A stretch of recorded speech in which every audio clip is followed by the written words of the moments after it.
Oh, you know what I love? Sports. Love sports. Sports. When it comes to Texas A&M, Where are you getting this information? Let me tell you. Welcome to TexAgs. I need to talk a little sports with you, Ags. David Nuño here with TexAgs Radio. Billy Lucci here on TexAgs Radio. Olin Buchanan. We will develop men, we will graduate players, and we will win championships on the field. The best way for us to win is to do it together. Do you realize everybody knows who you are right now? Very thankful for 12th man. They've won us games. Been in college baseball for a while now, but I've never experienced anything like 12th man. That's about as pretty a throw-catch combo as there is. I saw the safety roll, the slot fade. I knew where I needed to put the ball. Our skill set worked great together. Like, he was more speed and I was more power, and then we put together, it was like thunder and lightning, you know. You know, if I'm betting on anybody, it's the Aggies.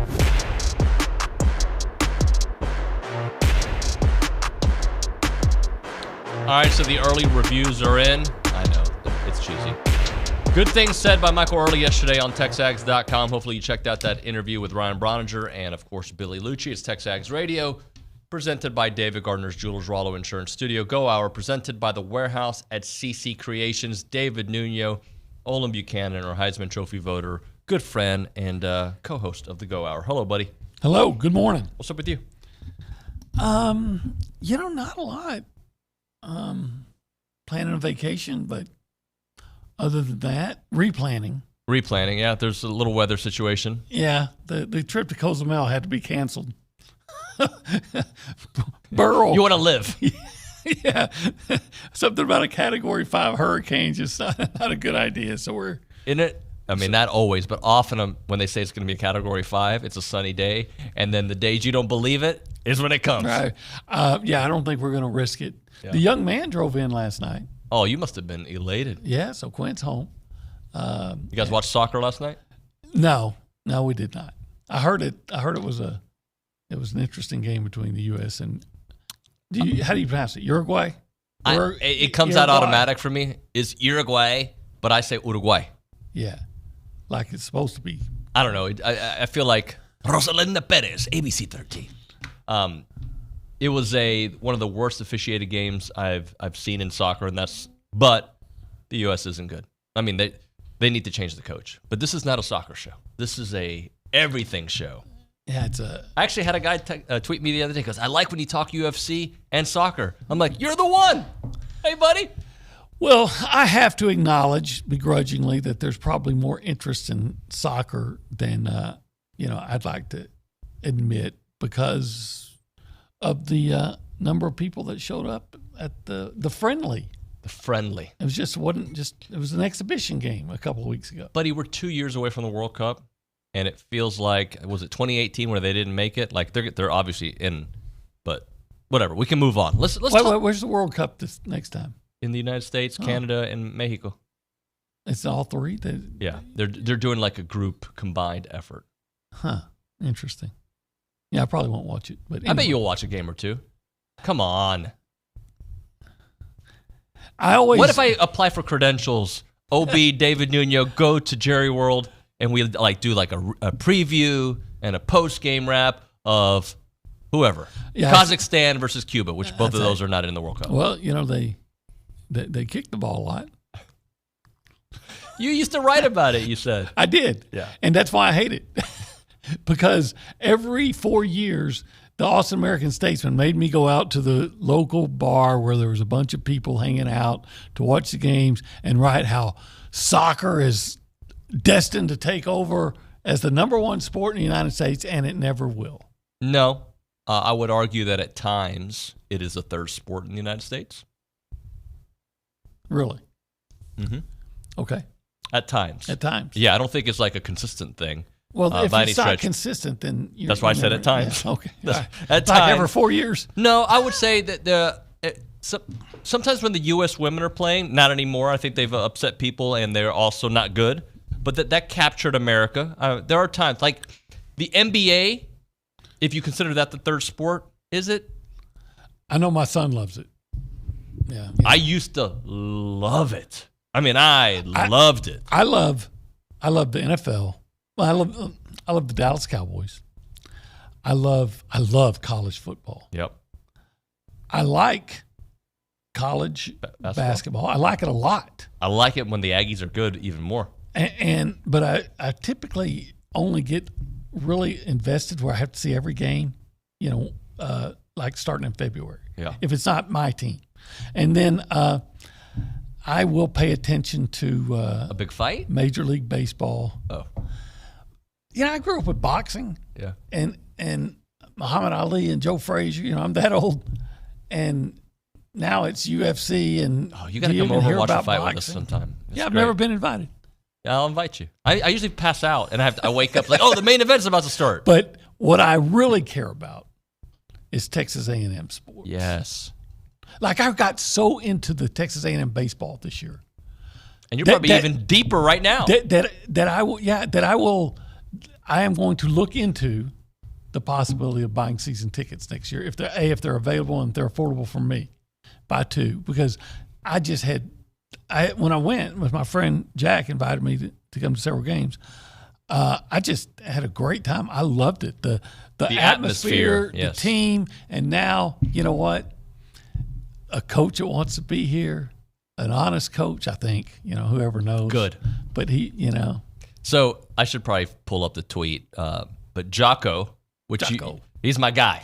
Didn't he die like 10 years ago, Jocko? Oh, that was Jocko. Never mind. No, Jocko Willink. All right, he's the Navy SEAL who Billy has made fun of me many times on the air before the whole good Schloss thing because I once said my good friend Jocko. I don't know, and I messed up the phrase that he uses good on the air. Anyway, somebody tweeted at him today. What do you think about a liar or cheater and somebody who betrays you? And they tagged our former head coach of our baseball team on it. And Jocko's response is good. Now you know who they really are. Yep. Yeah. Well, listen. I've moved on from that, by the way. Right. They're having an introductory press conference today. Yep. Michael Earley. And that's all from this day forward. Again, you need to have a bad guy in sports, and for us, in the baseball, Schloss will be considered a bad guy. A, because he's at Texas, and B, the history. But, I've moved on from that, the way Billy even called this. Once the head coach was named, all right, we're not hopefully losing all of our players because there was fear that we were here, and now we're going to be here. Yeah, so Schott has indicated that he's coming back. Yep. Ali Camarillo has indicated he's coming back.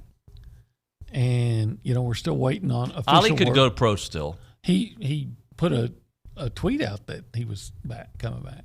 Did he put a tweet he was coming back or that he was out of the portal? You're right. I read that to believe that. Yeah, I hope. But I still think there's. Yeah, there is that. You're right. So anyway, there's a lot of optimism that a large part of that batting order that helped A&M get to the and pitching staff for that matter that helped A&M get finish number 2 in the country may be back on the field for the Aggies next season and Michael Earley. Well, I've talked to him a couple times, once or twice at the gym and just around the ballpark. He came by yesterday. I don't know if you were here when I was already gone. He couldn't be a nicer guy. He is. Do you have a chance to listen to the interview with? I listened to some of it. Well, I'm going to play a little bit of it here because he is very proud to be the head coach at Texas A&M, and he actually envisioned this at one point. Bronny even told him, I remember talking to you at the gym that you thought one day you could be the head coach. Now, obviously, it happened a little bit sooner than expected, but here's Michael Earley yesterday with Billy and Bronny about being part of this program. Because I've been a part of this program and I've seen what it takes for it to be successful. And Texas A&M baseball has never been in a better spot. Mm-hmm. I mean, the momentum we have, I want to keep that going. Mm-hmm. And I've like I said, I've had a front row seat. So yeah, that was a big part of it. The players were a big part of it. And there's going to be some things I do differently. Mm-hmm. But the structure we had there was really, really good. Yeah. The culture we have there is really, really good. I know I was a big part of that culture, and I expect to keep it the exact same and always try to make it better. So, yeah, I mean, it's just been crazy, absolutely crazy. So it's I'm just so excited. I'm not sleeping, which is completely fine. I don't need to right now. Yeah. I'll take a big fat nap in December There's at some a little point. adrenaline you're probably going on. Yeah, I'm now, going, too. man. I'm going. So I just enjoy talking to players on the phone, talk to them in the office, getting to know people. So my interview was pretty simple. I just spoke from the heart and how I felt about this program, the direction I wanted to continue to keep it in, and some things I would do along the way a little bit differently. But in the end, momentum, and we got to keep this ship rolling. I want to ask. All right, good stuff there from Michael Earley. The two things that really stood out to me, culture.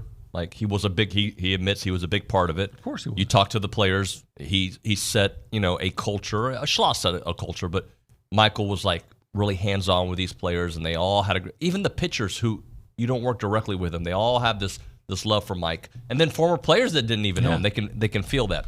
So that culture is a big part of it. And I'm going to continue doing a lot of the things that have been done, but with my spin, and I'll change some things. And I think that's all good things. Well, you can't deny the relationship he has with players because the way they've reacted to him and how so many of them stepped up to say, this is your guy. I don't know Michael Earley. I'm not going to claim to know. And even when he's coach, I'm probably never going to really get to know him because I'm not doing baseball unless something changes, right? So, but I'll say this. He appears to be a good guy. Yep. And is there anything for other people that you watch and you see when a good person, when good things happen to him, a guy that seems to be a really good dude and he's talking about, I've got my dream job. I mean, that's just one of those feel-good moments. He still has to go out and do a great job.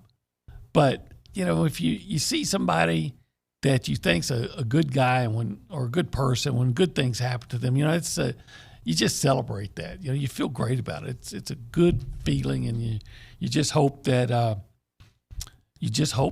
that he is as successful as we think he might be. Astros Foundation games have been set, and I'll give you a couple of the games. A&M is going to be there once again. They will be taking on Arizona on Friday. I don't have the actual date in front of me, but it's obviously right when the season starts early on. You've got the Oklahoma State game on Saturday and Rice. There's a lot of big teams going to be there. I think Carson will probably have more details on that here in a little bit, but good to see the Aggies, who last year were in Fort Worth, will now be at Minute Maid Park. Now I have the schedule pulled up. So here are some of the Mississippi State will be there, Tennessee will be there, Oklahoma State will be there, Arizona will be there, and Tennessee gets the first game 2 of the 3 days there. A&M has the nightcap in all 3 games. Of course. Good crowd for that. So A&M versus Arizona, A&M versus Oklahoma State, A&M versus Rice. And those days are February 28th, March 1st, and March 2nd. At least they're going to be, indoors. It can get kind of cold around here in late February. Yeah, it can. Yeah, it can. Let's open up the phone lines for the people. How are you feeling about Coach Earley? I'm sure many of you watched the interview on TexAgs.com. If you're not a premium subscriber, go to TexAgs.com and get that so you get those alerts immediately when it happens. Get the app. It'll be great. 979-693-1150. If you want to be a part of the conversation, we go around the room and say hi behind the glass to Nick Savage. Nick, good morning, buddy.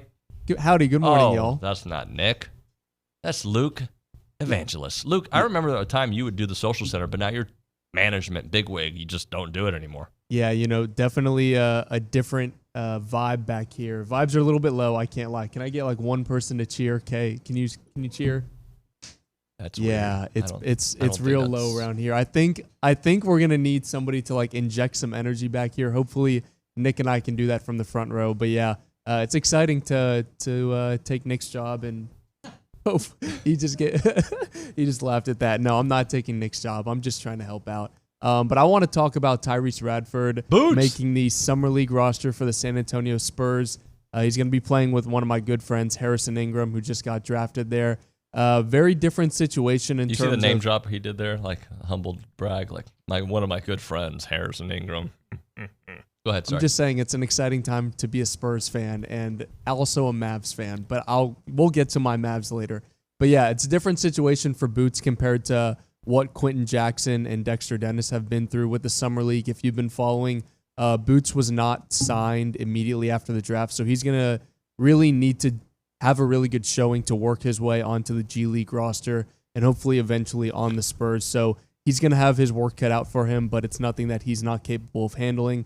The Spurs are going to start their Summer League action on Saturday, July 6th against the Hornets, and Quentin Jackson will be playing for the Pacers. He actually cracked that roster last year, so he's probably going to be the star of his Summer League team. The Pacers are going to tip off Friday, July 12th to start their Summer League action. And also just some A&M basketball news. I got to throw them out there. ESPN released another way too early top 25. A&M comes in at number 12. Pretty fitting for next season. All right. Normally, wouldn't you have Spurs on the boots instead of boots on the Spurs? Look at you, OB. Look at you. An idle thought. I'm excited to see what it's cool to see some of these guys that we watched here that we weren't sure what kind of NBA futures they're going to have. Dexter Dennis having, a cup of coffee, if you will. Q's had his moments. Now Boots, obviously Alex Caruso, DeAndre Jordan. There've been others, but it's just been Robert this Williams, yeah, this group, this Buzz Williams group. Look, seems like they're all really that have come through here really good guys. And like what I say just a few minutes ago about good things happening to good people. I don't know if Boots is going to make it, but he's getting a shot. Yep. And man, he's a high character guy. And is it a long shot? Maybe, but man, I'd never count that guy out. Yeah. By the way, Luke, put the camera back on you. Huh. Oh no. Somebody's wondering if that's a TU flag behind you. No, it's not. Right behind K? Oh no. That's for Hasbulla. That's for our good friend Hasbulla. Yeah, you can't really see it there, so no, there's no chance. It looks orange on this camera. Yeah. Wait, I'll move. There you go. That's our king back here. Nick's uncle. All right, let's go to the Angry Elephant News and Social Center. Carson Stein, back-to-back days? Yeah. What's up with that, bro? He can't be stopped. You can only hope to contain him. Luke used to do it. Now you're doing it all the time, Carson. What's up? That's all I do. Your mic's got to be on, though, so you're fired. Nowadays. Your mic's not on. Yeah, it is. Can you hear me? Can you hear me? Now we can. Hey, buddy. All I do is work all the time, Social Center is what I do now. How are you guys doing this morning? I'm great, man. You know what's weird about today? What? Today, there's going to be tomorrow, I think I'll feel it more. Today is the first day there isn't like I'm waiting for news in a long time, right? That's true. You think about it, we had the College World Series, which was every day kind of a new vibe, like excitement leading to a game, a practice day in between, whatever it may be. Then we had the Schloss. Is he leaving? He's gone. And then it's, who's the new coach going to be? Who are we interviewing? We got our coach. Today it's kind of like, kind of can relax. Tomorrow, and we had the press conference at 1 o'clock that hopefully everybody goes to the Hall of Champions and watches. But tomorrow will be kind of just another day. And then Thursday and Friday are off days, right? Yep, no show on Thursday, Friday. We'll have best ofs on. And then we've got our favorite week of the weeks, SEC Media Days. Yeah, that's why I need a week of vacation beforehand. Yes. And you're going to get it, my friend. Yes, I am. You're going to get it. All right, Carson, tell us something. I just wanted to say, when you guys were talking about the Aggies heading to Minute Maid Park, they've played at Minute Maid 10 times over the last 20 years with a record of 18-12 all time when playing there. So hopefully we can make it 21-12 next year. Hopefully. It's been a war of 18-12.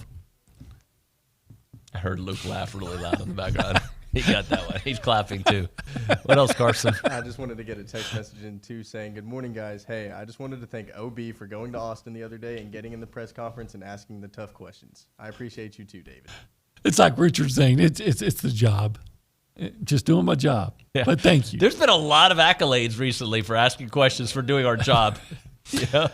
But you deserve it. Well, Richard especially. Richard became a legend.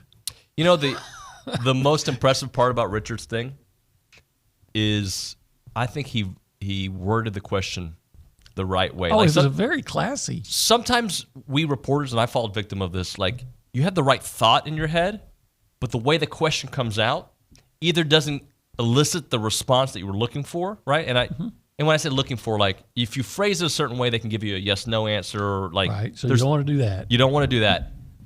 But he asked it in a very polite, genuine way that I understand why Schloss didn't answer it at the time. 100%, I get it. Obviously, the response and the way he handled it it's a different conversation. But I just thought he sounded like a seasoned pro. Yeah, he did. And Schloss sounded like a guy who was mad for being caught in a lie. Yeah. All right, let's do this. Come back with the performance of the week. We don't got a lot of performances to talk about. That was last week. We've moved on. We're moving on. Performance of the week. Right now, though, how about if your organization or business is looking for an opportunity to engage with Aggies, then you need to check out the Association of Former Students. They bring Aggies of all ages together during great events throughout the year. Marquee events like Aggie Ring Day, All Aggie Hullabaloo Gathering. They all welcome tens of thousands of guests, and there are many sponsorship and vendor opportunities available to get your brand in front of attendees. All events offer a wide variety of both digital and in-person options to promote your brand. Options include title sponsorship, naming, on-site presence and activation, recognition in social media posts, and much, much more. There's also advertising opportunities in both the Texas Aggie Magazine and the Aggie News newsletter, which are seen by over 230,000 people. So if your business is ready to engage with Aggies, choose a partner with the organization that's been supporting the Aggie Network for over 140 years. For more information on options available through the association, please visit sponsorships at aggienetwork.com.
All right, we're back here on TexAgs Radio, presented by David Gardner's Jewelers Rollo Insurance Studio. Go Hour, presented by The Warehouse at CC Creations. David Nuño, Olin Buchanan. Tuesday, July 2nd, 2024. The birthday of I don't know. Are you familiar with Jose Canseco? Oh, yeah, I am familiar with him. He was born July 2nd, 1964. When was Ozzie born? Same day. I don't know who was first, though. I'm assuming Jose was.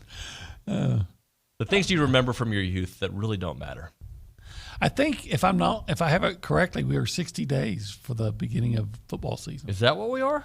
Well, there's 29 days left. Yeah. And then the game's on the 31st. So I don't know. I didn't go to college, but at White Oak, I think 29 and 31 comes out to 60. That looks like it's good math right there, OB. They teach you well up at White Oak High School. And, you know, the beauty is that we're going to really start breaking down football at a different level now because it is there's still some baseball. I know people are asking about transfer portal. Some guys haven't announced if they're coming back or not yet. They've hinted, like Jace yesterday posted a picture from Bluebell, from the athletic department, I should say. But we're still waiting on that. Mm-hmm. But really the emphasis here over the next month is all kind of geared towards football. We can always find some time for baseball. Oh, we will. But yeah, football is it's the first love, man, and it's time to start courting again. Yeah. I look forward to football season all year long as soon as it ends. Oh, by the way, happy birthday to Tap Benz. Tap. It's his birthday too. I like that guy. I do too. We could talk basketball on this show all the time too. Whenever it's relevant. Yeah. Does this ever happen to you during football season? It feels like it's so far away. Then it comes up fast. And then like maybe week 3, week 4, you're like, it's almost over. It goes by so fast. It does. It's true. Especially if you're having a good year. Mm-hmm. I've lived through some football seasons I thought would never end. But if you're having a good year, it goes by in a flash. Yep. So hopefully this season goes by in a flash. Performance of the week. You got somebody you want to say? I really don't. I did read, and I'm terrible with names, so I've already forgotten. I read there's some Texas A&M athletes that did some great things in Olympic trials. Oh, yeah. I'll see if Carson can get those names for us. I'm going to give you a couple of different options, all right? Okay. Some of this is football related. First off, Michael Earley, because obviously he had to kill the interview to get the job. He was a long shot initially, right? Mm-hmm. At first, you're like, maybe they can bring him back to be the hitting coach. Mm-hmm. Then that dude crushed it in his interview. I guess. I have to assume he did. We weren't in there, but reports out is that he did, right? So there's that. And also, current and former players, your voice was heard, and people reacted to it. Trev Alberts reacted to it. Again, I'm going to say this. I've said it 100 times. This will be the last one.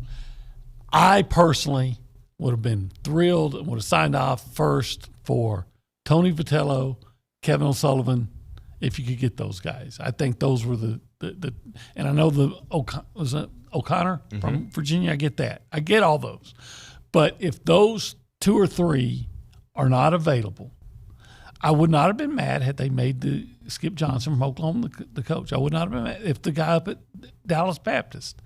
But I felt like beyond those 3, when you looked at the reaction of the players, that Michael Earley made the most sense. So I'll applaud. Maybe the performance of the week is Trev Alberts. Well, people were asking me, and a Longhorn, I think initially I took it that he was trying to get me in a gotcha moment, but it turned out probably not. He was like, so what Early did, is it wrong? He went to Texas too. Why do you give him a pass and not Schloss? And my response was, first off, the head coach leaves, and you don't know what your future is. You got to go where your job is. You got 3 kids, right? So there's that. B, it was, to me, I'm being a forensic scientist, a body language scientist, it looked like he wasn't sure about the decision. Now, I might be wrong. Did he ever lie? No. Why does it? That's what I don't. Look, I've said it 100 times. Yes, if you leave Texas for Texas A&M or vice versa, Auburn for Alabama or vice versa, Florida for Florida State vice versa, Clemson, South Carolina vice versa, that's going to be a big story and people are going to be angry about it, right? But what takes it to another level is it appears that you were already. If you didn't already agree to the job, and I talked to a Major League Baseball scout that told me that they knew that he had taken the job in early June, like the very first days of June. So were you still working for Texas A&M in terms of all the things that you would do, or were you working against A&M in some ways? Right. Look, he tried to win the game. I don't believe 100% he tried, yeah. Absolutely. He gave everything he could to win the game. But you lied. And why does I guess people in Austin lie so much that when they're confronted with a bald-faced lie, they don't see it as an issue because it's business as usual. Well, but my thing is, if you were recruiting against A&M while working for Texas A&M, and we don't know if that happened. I'm saying if that happens, I have major problems with it.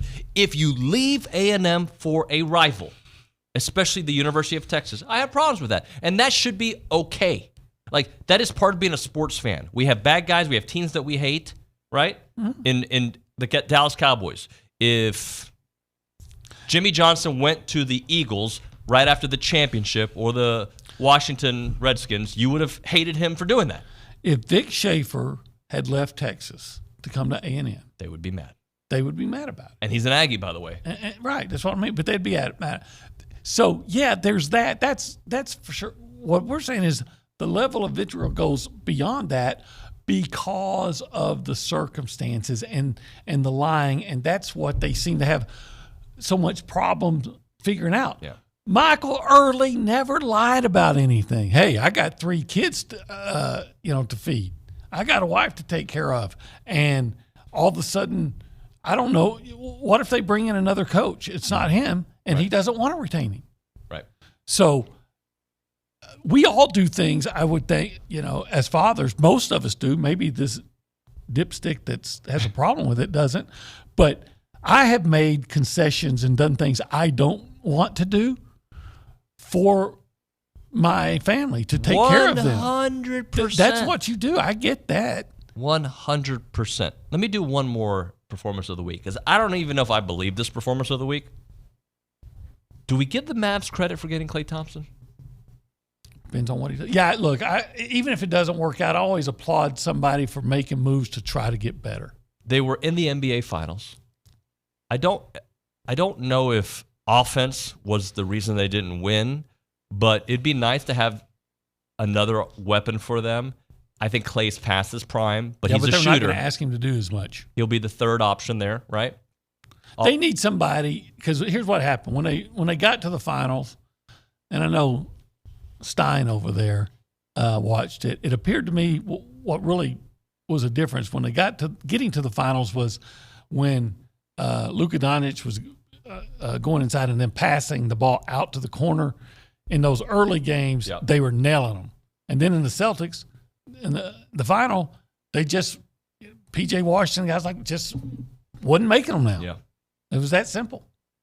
Well, I applaud them for the effort. For the effort, I don't know if it's going to work, if it's the move I would make, but I like it. I'm intrigued by it. I'm intrigued by the possibility. I always give you credit for trying to get better. If it doesn't work out, that's another thing. But as long as you're trying to get better. Let's hit a break here. Charean Williams is going to join us. We haven't talked to her in weeks, okay? She's been busy. She's been doing things. Had an anniversary, a wedding anniversary. That's right. I saw her post about that. We're going to talk to her because she's got opinions on everything happening Aggie-related. Right now, though, we're talking about FBS Appliance. I talked to my guy, Case, yesterday. Had a little chit-chat with him. He's kind of running the show there in Houston and Bryan College Station. Their team of experts are here to help you with the appliances that make your house a home, carrying the brands that make your life easier with the appliances to fit any budget. They've been taking care of Texas since 1988, and they have all the trusted brands you can imagine, like Bosch. They have got a great staff who are all experts, trained installers to guide you through your purchase, because FBS Appliance is your trusted appliance store. Let's kind of go through their commitment to customer satisfaction, because it's at the core of what they do. That's why they've assembled a team of trained sales professionals who are experts in the field. They provide personalized assistance drawing on their product knowledge and expertise to guide you through the selection process. You can visit any of their 8 showrooms across Texas or find them online at factorybuilderstores.com. Again, that is factorybuilderstores.com. It's FBS.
All right, we're back here on TexAgs Radio. David Nuño, Olin Buchanan, Go Hour, presented by the Warehouse at CC Creations. We are here in the Rollo Insurance Studio, and this entire presentation brought to you by David Gardner's Jewelers.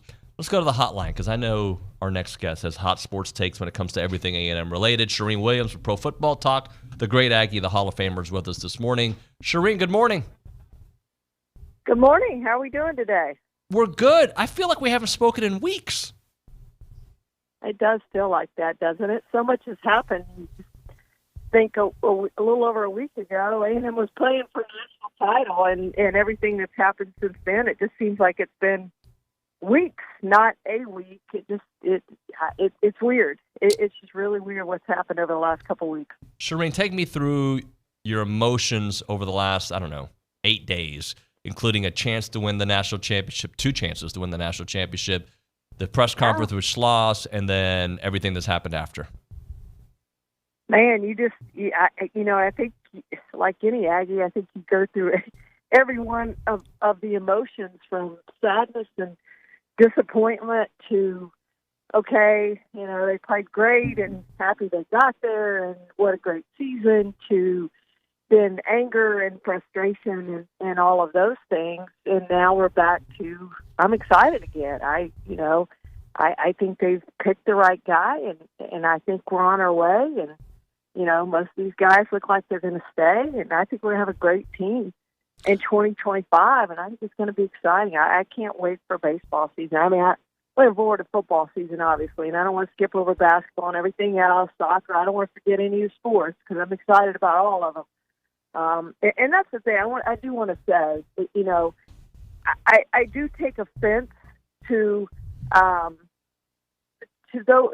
I think it undermines when we talk about, A&M's never done this in a major sport. Look, we've won national championships. We won 14 national championships. The tennis team won this year. I don't want to take away from what they did. It's one of the greatest tennis teams of all time. Fantastic tennis team. They played great. So I'm happy with any national championship.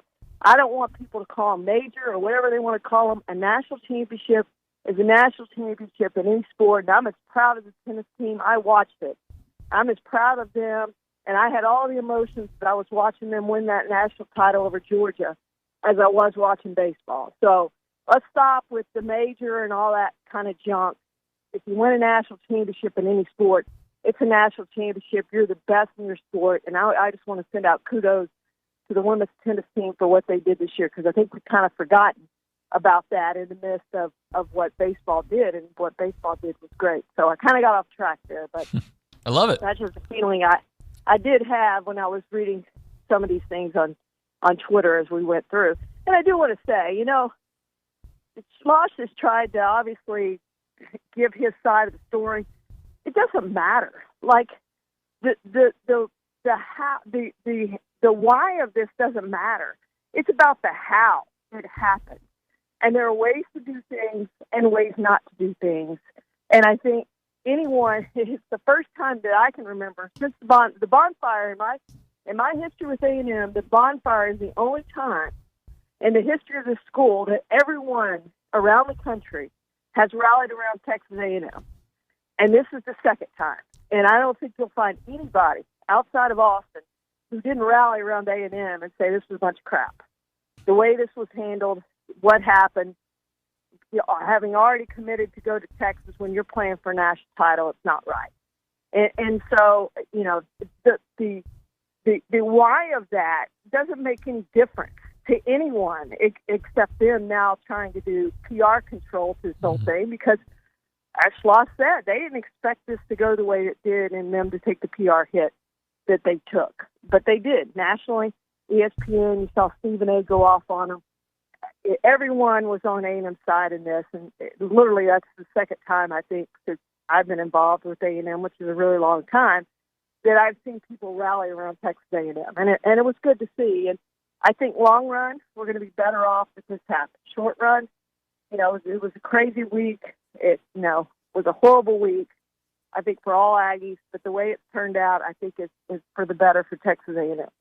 Charean, I just got a text message from my lovely wife to say that Charean is on fire, and I'm loving it. So So I know everybody else is applauding you as well. I don't disagree with what you said earlier about Michael Earley. What I'm going to ask you is, why do you think he was the perfect hire or the right hire? Well, you're in Slosh puts you in a bad spot because it's end of recruiting, portals closing. Guys are getting ready for next season. If A&M had lost in the regional or super regional, this would have been less of a big deal than it would have been a big deal to Aggies, but nationally it would have been less of a big deal. But the fact that we got to the national championship game, it puts you in a bad position as far as trying to find your next coach because people are already getting ready for 2025.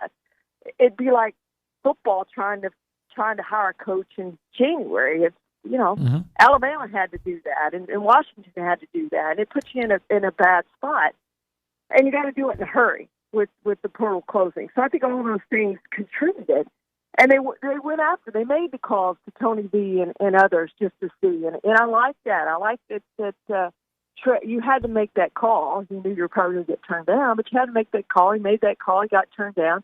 And so to me, I just think from everything I've heard, I don't know Michael Earley. I'm looking forward to getting to meet him, but just everything I've heard from the players and everybody else. And you can't always go with what the players want. That's, you have to make the right decision for the program long term. Short term, this definitely was the right decision. But for every Aggie saying, oh, we can get a big name coach, this is a fail on Trevor Albert's part. Hey, you got Jimbo Fisher. How'd that work out for you?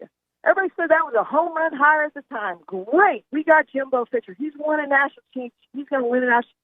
That worked out. It was the worst hire in A&M history. So don't tell me that it's a home run hire and it's not a risk when you hire a big name coach to come in.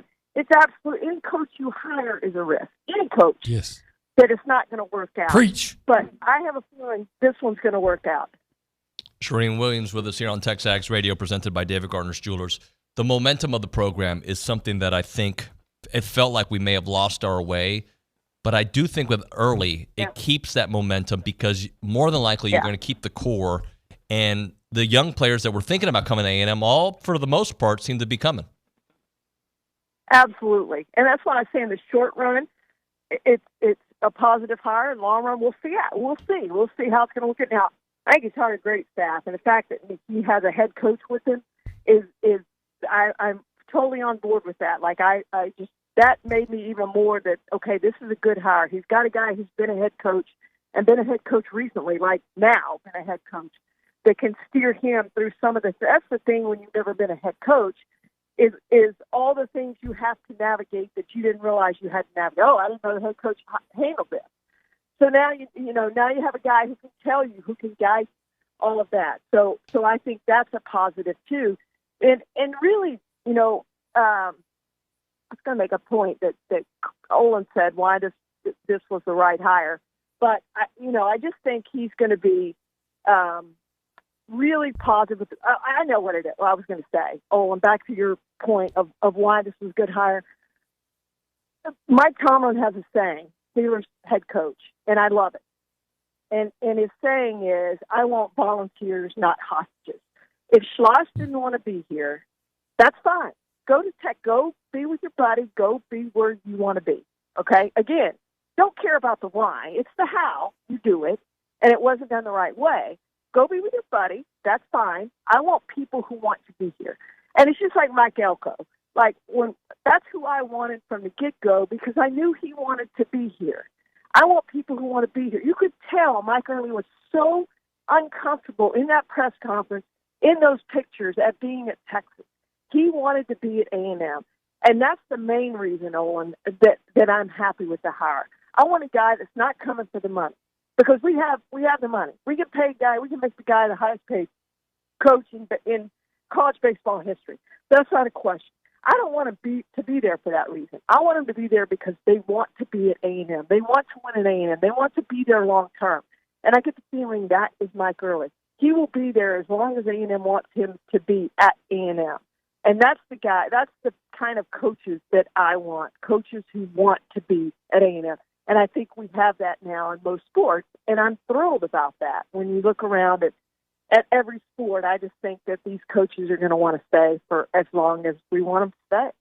Charean, great stuff as always. Thank you so much for making time. Thank you, guys. Charean Williams there on the hotline. Appreciate her time. We'll come back with a short segment on the other side. I see Ryan Targac in the lobby. We'll chit-chat with him at 9 o'clock here on TexAgs. Right now, let's talk about the official insurance provider of TexAgs Radio. That is Rollo Insurance. It's our studio, right? We call it the Rollo Insurance Studio. The difference is real. If you use them, you'll see exactly what I've been talking about for a long time. They are the very best when it comes to finding your insurance for you. They are an insurance company built around educating you on exactly what you're paying for, doing the shopping for you so that you can accomplish all of your insurance goals. They can write any form of insurance to anyone in Texas and several other states, but they've got 53 offices in the great state of Texas, and I've told you many, many times, their headquarters is on Highway 6 right here in College Station. So they become a big company, but they're super local. They are so local. Jackson, Jason, the whole crew over there are phenomenal. They love Aggie sports. That's why they go to all the big events, from the College World Series to huge road games and football, you name it, and NCAA tournament. Jason and Jackson are always a part of it. Again, their headquarters on Highway 6 in College Station.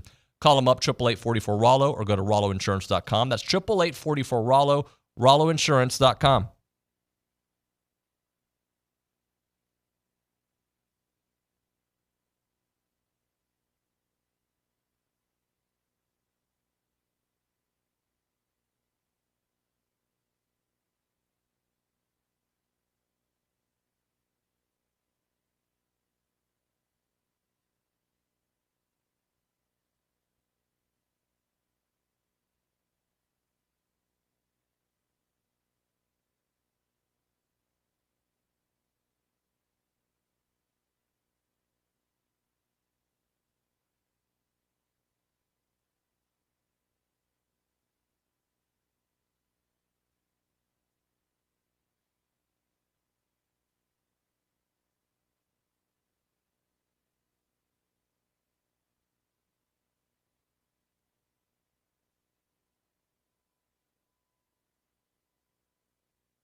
Hell yeah, right here. Did you say hey yeah? Or I said hell yeah. A little Nazareth here. Nazareth. Jesus? No, the name of the band's Nazareth. I've never heard of this band. Really? Never. This right here, This is like Nick music. This is my theme song right here. Oh, it's not. That's not the. That's their Guns N' Roses version of the Oh, Guns N' Roses it's version. a Guns N' I know them. Axel. Well, they're covering. Now you're messing with OB. Here we go. I cannot wait for SEC Media Days for you to run into some old friends. That's all I got to say. I always look forward to them. I know. Old friends. Do you think anybody will step to you? No, I don't. Okay, just curious. Our good friend Mark Weaver, the Dream Weaver, yeah. He confirmed that he'll be at our preseason kickoff July 27th. Awesome. Looking forward to that. He also sent me, there's a big event happening. Let's see if I can have the info here. Please join the 2024 NCAA champion Texas A&M women's tennis team in Dallas at 14012 Hughes Lane, Dallas, Texas, 75224, Friday, July 12th from 6 to 7:30 p.m., hosted by Crystal and Dave Roberts, Dr. Dave Roberts, and sponsored by John Huffman. If you are interested in going, I do have Rick Huffman's contact info. You can call him up, 979-204-9046. Sounds like Charean will be there. Oh, Charean 100% will be there. She was all about that life. Yeah, she was. So we're going to talk Ryan Targac here soon. Yeah. And I'm the Hallettsville Hammer. The Hammer's going to be. You know, I was going to say that I thought that in game 2, I guess it was, I thought that was out. And had that gone out, I was going to go out. I was going to the Angry Elephant to get Hallettsville. I was going to get Hallettsville hammered. You were going to go streaking. I could see that happening if that would have. Maybe if I'd have gotten that Hallettsville hammered. Yeah. OB, great stuff, buddy. We'll see you tomorrow. All right, coming back, Ryan Targac in studio. Ryan Brauninger will be with us. 2 Ryans, 1 show. Then Andrew Monaco in studio, 9:35. After that, Tom Hart and Bill Bender, a little college football with Bill Bender from the Sporting News. Looking forward to doing all that. If you want to be a part of the conversation, you know how to do it, 979-693-1150. You are listening to TexAgs Radio, presented by David Gardner's Jewelers.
The Hallisville Hammer is in the house. TexAgs Radio, presented by David Gardner's Jewelers Rollo Insurance Studio. Got Ryan Targac here on the program. What's up, Targo? Doing good. You all right? Doing all right. It's a different lifestyle, not playing anymore. Right. But that's life. Gotta move on. Yeah. Well, so the guys that I've spoken to over the last week, it's kind of like, I want you to take me through your timeline, your emotions, because, like, you have a chance to win a national championship. It's right there, and obviously we want to celebrate the amazing season that it was, the roller coaster afterwards, and what we think Aggie baseball future is going to look like. So just for you, just take me through your last 7 to 10 days. Yeah, I mean, first off, it's been crazy. I don't think I've been a part of a crazier week than what's happened. And, I still replay the last series in my head every single day. I know Mike came up here and said that he has trouble sleeping. I don't think I've gotten a good night's sleep since then. But just to go over that series, I mean, I think it was a well-played series between two great teams. I think just a few balls drop here and there. I think it's a different story. Like the last one against, or game 2, that last one where the ball just got caught right at the wall. I thought it was gone. Did you? I was hoping that maybe the wind shifted a little bit whenever I hit it. Hopefully the baseball gods were in my favor that day. But, I mean, it was 98 on the black inside, and, I put my best swing on it. Just happened to go that far. But, like I said, I still beat myself up about that. I know some things could have played differently, but, that's also baseball in itself.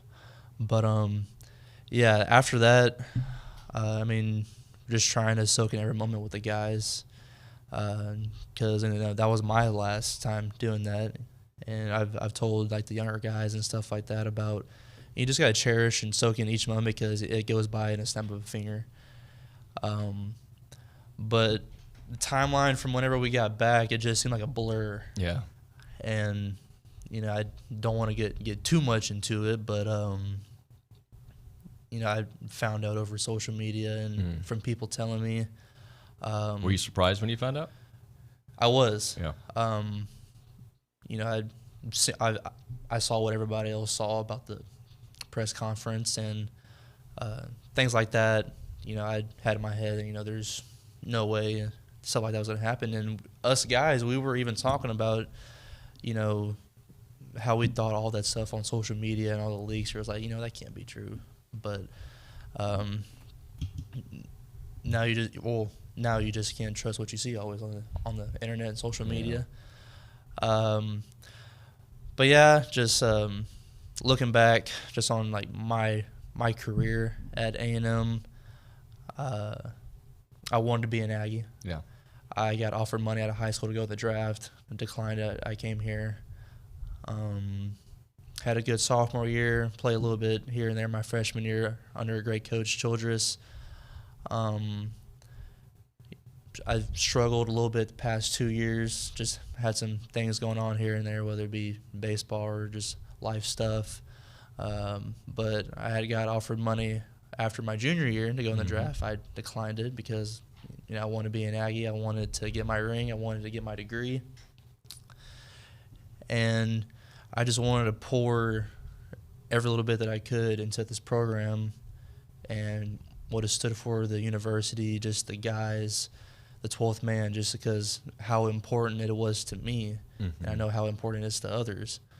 But with that being said, I got told some things I got told that, I didn't want to be here and I didn't care.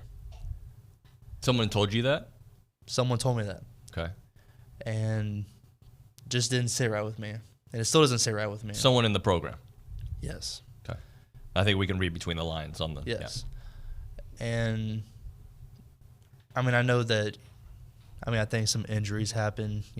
Things were not going our way going into the postseason. And I understand that, coaches have to be hard on you. And I'm not saying that some things like you have to, or like people say that you're soft. Like I get that some coaches are hard on you. That's just people are hard on you in life, I mean, that's life. But some things I feel like don't need to be said. And for someone to say that about me, that I don't care and I don't want to be here, I'm like, that's the exact opposite.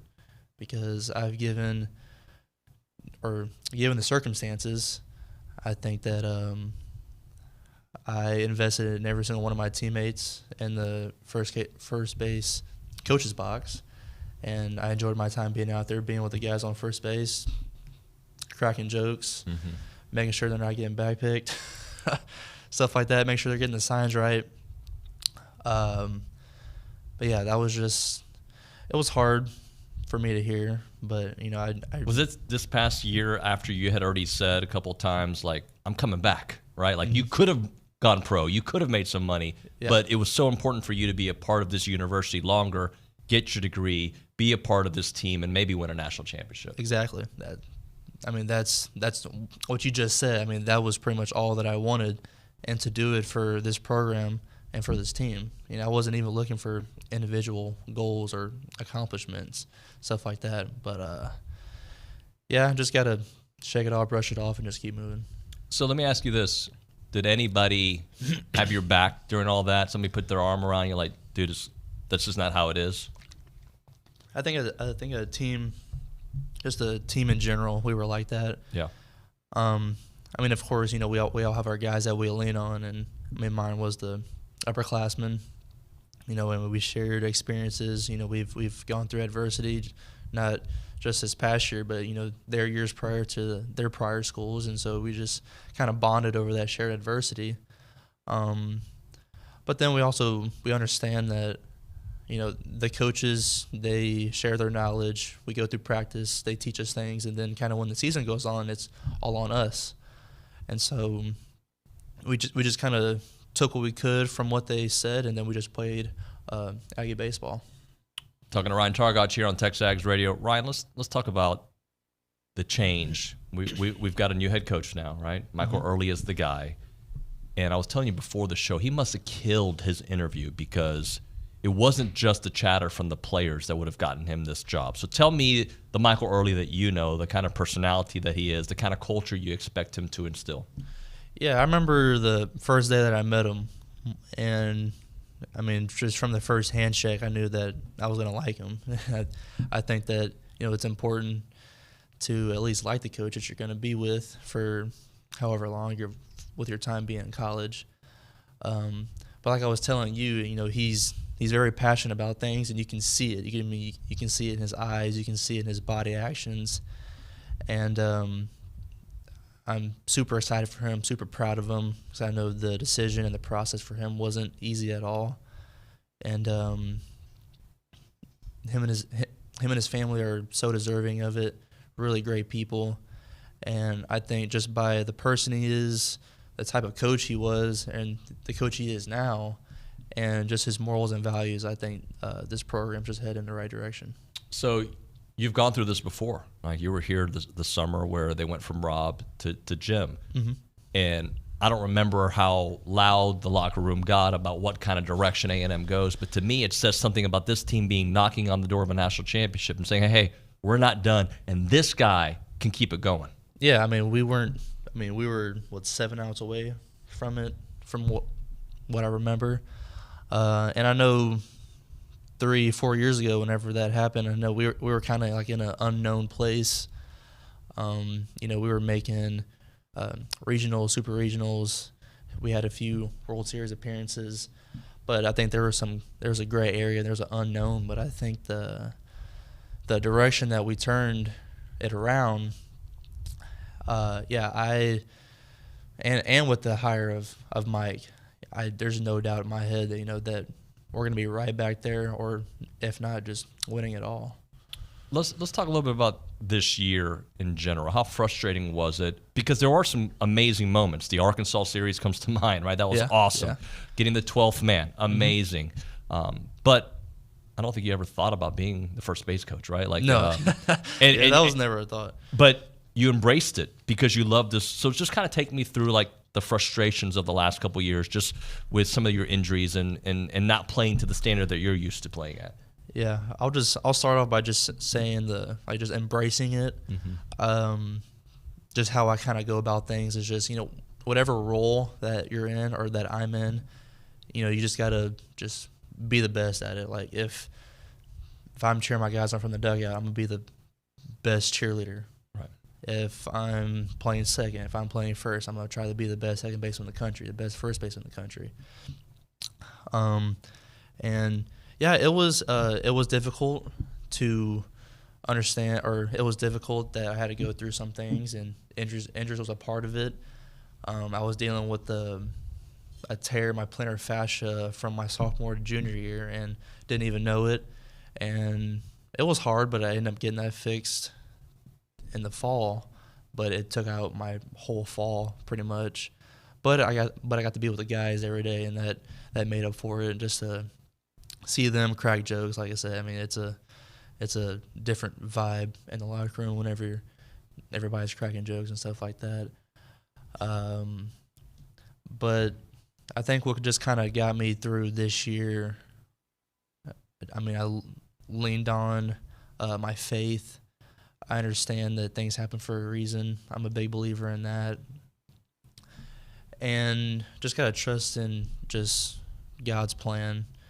Because I know I changed my perspective from like the past 3 years, or my first 3 years, to now, and understanding that, life is coming up pretty quick. Yeah. And changing the I have to do things to the get to mentality. And love that. Yeah. And having what's the saying? Something with gratitude. It's going blank right now. But just find the positive in things. Yeah. With me moving from just the dugout to the first base coach, I got to help my team out in a way that I can do more out there than I would in dugout, whether it be like trying to get signs, trying to just cheer my guys. And then whenever I get in the game, it's, just trying to be the right guy in that moment and just put together a good AB for the team, not trying to worry about the outcome. It's things like that. That's what kind of got me through this year. Well, the way you're speaking, and I've known this about you from other interviews you've done, Bronny's told me, but just I'm hearing things like you seem to be like you really think about the moment, and I think you're being very honest and blunt here. What do you think your future is? Like, do you want to get into coaching? Do you want to still try pro ball? Do you want to go in the workforce? What do you think the next couple of years look like? I think if the opportunity shows itself for pro ball, and whether it be now or down the road, and it's the right one in my opinion, I would love to do that. But I think the best thing for me right now is I have 8 hours left to graduate, and I want to finish school, get my degree. I already have my ring. It's getting ring size right now, so it's kind of weird not having it. I'm going to do that, and I'm going to be around here. So I want to be a part of the program in some kind of way. Yep. I feel like, the program's done so much for me, and this university has done so much for me, that the only thing I have to do is just give back to it right now. So whether it be for a short amount of time or for who knows, but I would love to just be a part of the program that's helped me out so much. So the feeling is most of the guys are going to come back. That's the feeling. What's your vibe? What are you hearing? What do you think is going to happen? Yeah, I mean, that's kind of the feeling that I have just talking to some guys on the team, some of the coaches, and I knew why some of the guys told me that, one big piece for them is just to get Mike back. Yeah. And I know that, they're still having to make decisions, big time decisions, whether it be draft or whether it be what's best for them. And I understand that. Or what I tell guys, I've had some young guys call me and they're like, what should I do? And I'm like, as much as you want to think about your teammates or some other guys, you have to just look out for yourself. What's best for you, because wherever you go, you have to get an education. I think, and that plays out in the long run more than baseball does, in my opinion, because you're more of a person than you are a baseball player for your life. I've told that to some of the guys, and I told them, when it comes to NIL, I'm like, that's short-term stuff. Don't let that, take you away from what you want to do. And whether it be here, whether it be somewhere else, I know that here that, you're getting a lot more than money. I can tell you that by playing for the best fans, for the best university, and by getting the best education that you can. And so I've been telling those guys that just to look out for yourself in that direction. Aren't you an example of that too, Ryan, that like you recognize the value of being an Aggie, and people can say it, but you're kind of living it right now, and you know that your future is paved either way. If it's pro ball or you're going to get an amazing degree, and the Aggie network is going to take care of you. Oh yeah, and it's since I've been done playing since Monday of last week. It's been unreal. I mean, it was actually me and my girlfriend's 1 year anniversary on Sunday, and we went out to eat at Gringo's, and I had bought her a margarita, and I got myself a beer, and I had someone go buy me a beer for me. Oh, nice. And I look over across, and he's waving at me. I went and shook his hand, and it turns out that I knew his dad. Okay. His dad they're from Hallettsville, and so small world and small town stuff. And I've gotten recognized just being like in a HEB, fast food, whatever it be, and also in Omaha. And I'm walking down the street, going to eat with my family, and I'll have people come up to me, shake my hand. They see the ring, but the Aggie Network, like you said, it's one thing to say and see, but it's another thing to be a part of and actually understand it. And now that I kind of understand it, I haven't gotten there yet, but I think I am getting there. But it's second to none. Yeah, it's unbelievable, the support the 12th man brings, and just what this university can offer you. It's unreal. I can't put into words on how important it is to me.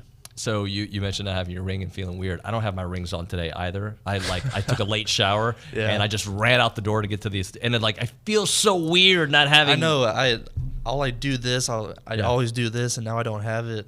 It was just like a half a size too big, and I'm the type of guy where it's like if something's loose and it's like dangling, I can't. Play with it a little bit, or yeah. So I got a little more snug, but I can still get it off, whether it be just twist it, or probably have to get like some lotion or something. But yeah, I don't like it to where I can shake it a little bit and it falls off.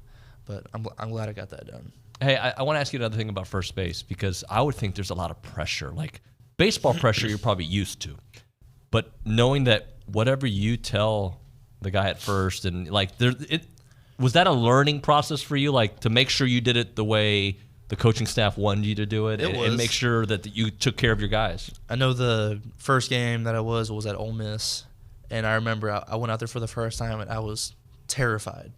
I was questioning whether if I knew the signs, and I've known him for 3 years, and whenever I'm on base and when they're giving signs, I'm like, oh yeah, like it's that. And whenever I'm at first base, I'm like, did he touch that? And I was questioning myself, but I just had to trust myself that I knew him. And I mean, what I did with the guys, I mean, they would rather have me tell them than trust what their eyes saw. Right. And so I would have, if I pushed them, it's like, hey, like you're going. If I'm pulling them back a little bit, you're not going. It's pretty simple. And then if something else happened, I would just get in their ear and tell them what's on. Yeah, it was definitely a change. Looking back on it, I would 100% be playing, but I know that things happen. But if there's any way that I can help contribute to the team, and in any way, I was all for it. And it was Mike that had brought the idea up to me at Ole Miss, and he's like, "Hey, we've been thinking about this for a while. Me being in the dugout, being with the guys, because he was never in the dugout, and he was our hitting coach." And it's not like he was like, I mean, him being in the dugout, it's not going to make us hit better, hearsay, but I think him just going through a plan with us before the at-bat, I think that kind of helps our mindset. Sure. So I know even the at-bat in Game 2 against Tennessee, the one that we just talked about, before I was putting on my batting gloves, I asked Mike, I'm like, hey, what we got? He's like, fastball this. I'm like, okay, that's all I need to know. And then I got 6 straight heaters. Yeah. Unfortunately, it didn't land my way, but I think I put a good swing on it. But yeah, like I said, if there's any way that I can help out, I was happy to do it. How interesting did this rivalry with Texas just get? Because it was already nuclear, right? But like, your coach goes there, like it just adds another layer. Yeah, I know I learned about the rival. I mean, I always knew it was a thing, but coming here, I understood it a little bit more. And since they joined the SEC and OU, I mean, I think it's good for the conference. We're expanding. I think it should be interesting about how this layout's going to be. But yeah, definitely with the situation and what happened, I think that that blood's going to run a little bit thicker. Yeah, it's going to be great. Hey, thank you so much for coming in. Of course. I love how honest and just sincere you sound, and I can tell that you love being an Aggie. Like, you love it. And I think any Aggie feels that way, but it's great to hear you verbalize it. Yes, sir. Appreciate that. Thank you very much. Right now, your car wash tradition with the friendliest staff and a personal touch is back. Aggieland's first green car wash where they recycle 100% of their water. That is Aggieland Car Wash. They've got the original location on William D. Fitch behind Shipley's in South College Station, and the new location, 2528 Texas Avenue South in College Station, across from Planet Fitness. Both Aggieland Express car washes have all the services you want, varying wash options, free vacuums, towels, unlimited monthly membership. The new location offers that full service wash where you can choose your option. Their team's going to take care of everything, cleaning, drying, vacuuming, you name it. And for a limited time, they're inviting you to try that full service option at half price. It's normally $40, but they're going to give it to you for $20 if you tell them that I sent you by. So we're going to give a free car wash out. You won't be able to pick up those certificates until next week. All you got to do is 979-693-1150. That's the number. The first person is going to get a free car wash. Again, those certificates are not available until next week. 979-693-1150. It's Aggieland Express Car Wash.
All right, we're back. Ryan Targac sticking around for a few more minutes before Andrew Monaco gets his. We were just chatting away there at the break, talking about upcoming season. So I want to close out with you. We only got a few more minutes with Coach Earley, and what kind of culture you think he's going to establish. Because he seems to me, in my limited time knowing him, like I think I'm sure he's got a fiery side, but he seems like, I don't know, kind of understanding of moments. Is that kind of how your take of it? He's a very understanding guy, and I think that's kind of why we kind of stick to him and we enjoyed being around him, the current players and former players, that he does have that fiery side. We've seen it. He gets, if someone's chirping him, he'll let them know. Dude's jacked. Oh yeah, he lives in the weight room and he loves that. But I think as far as the culture, I don't see the culture changing because I think our culture was just the foundation of what this university's standards and core values are as far as Relis. I don't really see that changing because I know that he was a big part of that too. I do see probably maybe a little more freedom as far as just getting the feel for things. He's very open to like ideas, and he's willing to listen to what they have to say, what works for the player. So I think that'll be a big thing for the current guys and guys coming in. And for the guys coming in, that's what I loved about him, was that it wasn't like he would say his philosophy, he would say his stuff, but then he would also have our input. Yeah. Like whether it be swing mechanics, whether it be stuff in the field, whether it be stuff like a mindset, approach, he would always listen to us and kind of give his feedback, not about what he would do. It was like his feedback, and then we would kind of take what he said and what we're doing and kind of mix them together. That's what I loved about him, was just his understanding and his feel. So you said earlier that the feel is most of the guys will come back. They obviously got to evaluate their situation. That being said, those guys that do come back, do you feel like, this is a sports cliche, but unfinished business? This team feels like, if the right guys come back, we're going to be right back in Omaha with a chance to win it again. I believe that. I know it's a newer staff, except maybe a couple guys. But if we're bringing back most of the lineup, most of the guys, most of the pitching staff with a few more good guys, I can see them dogpiling in the middle of the nation. I don't see it as a rebuilding year. I don't see that at all. I know we've heard that with some years, and the years that we say it's a rebuilding year, I think we've been in Omaha those years. So I definitely don't see that. But yeah, I'm excited to watch them now, not get to be a part of it. We'll see what happens, but I'm just excited for them. Hey, do me a favor. Next time you talk to Jace, I'm sure he doesn't know this at all, but just maybe tell him that he might become the all-time home run leader at Texas A&M, and maybe can help win a national championship, and what that could do for if you see him on accident, if you text him 5 seconds from now, let him know. The amount of times that I've gotten told that is unreal, so I can only imagine what he's heard. Yeah. So. And by the way, Gavin's not that far behind either. Yeah, no kidding. No kidding. Ryan, thank you so much, buddy. Appreciate you. When we come back here on TexAgs Radio, Andrew Monaco and Ryan Brauninger in studio. That and more, it's TexAgs Radio.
I have to admit, I'm a little jealous of the situation here. It's TexAgs Radio, presented by David Gardner's Jewelers, Raw Insurance Studio. All right, we got Andrew Monaco, the voice of the Aggies. I thought my dear friend, right? I thought I was his extension, the TexAgs.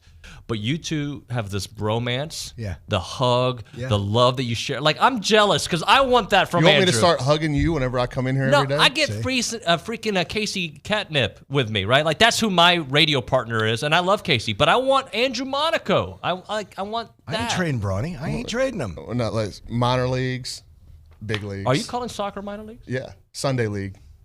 Like we watched last night. Yeah, that was last night. No doubt about it. Andrew, how are you, sir? I'm doing great, my friend. I miss you. We've chatted a few times on the phone or text, but it's good to have you here back in studio. Wonderful to be back. Wonderful to see you as well. I'm hoping you're taking vacation. It's coming. Like, it's coming. This guy's schedule since December. Look who's talking. June. Yeah, no, dude. Like, there's so much responsibility on his plate, and every day, like, if I go coach and then I have TexAgs stuff, like, if I don't coach well, nobody cares. But this guy has to go and do basketball, baseball, and if he has a bad day, people care and people let him know about it. So, like, for him to be have bad days. No, he doesn't. But he's on his A game from December until the middle of June, and every clip for eternity is going to have his voice on it. That's true. It's so, like, you have to be up for the moments.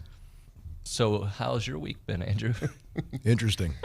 Roller coaster, huh? Yeah. So just kind of take me like that. That's kind of how I've been talking to folks. Like, I just wanted to go through because I mean, you're as close as they get to the program, right? You're there. Yeah. Just your emotions with the way the series ended with Tennessee, and then the press conference, and then the goodbye, and then the hello. Yeah, that was the hard part, because you're thinking back to game 2. And the longer that game goes 1-0, in the back of your mind, you're going, you know what? We may just find a way to win this 1-0 over. Like, it kept getting deeper and deeper in that game.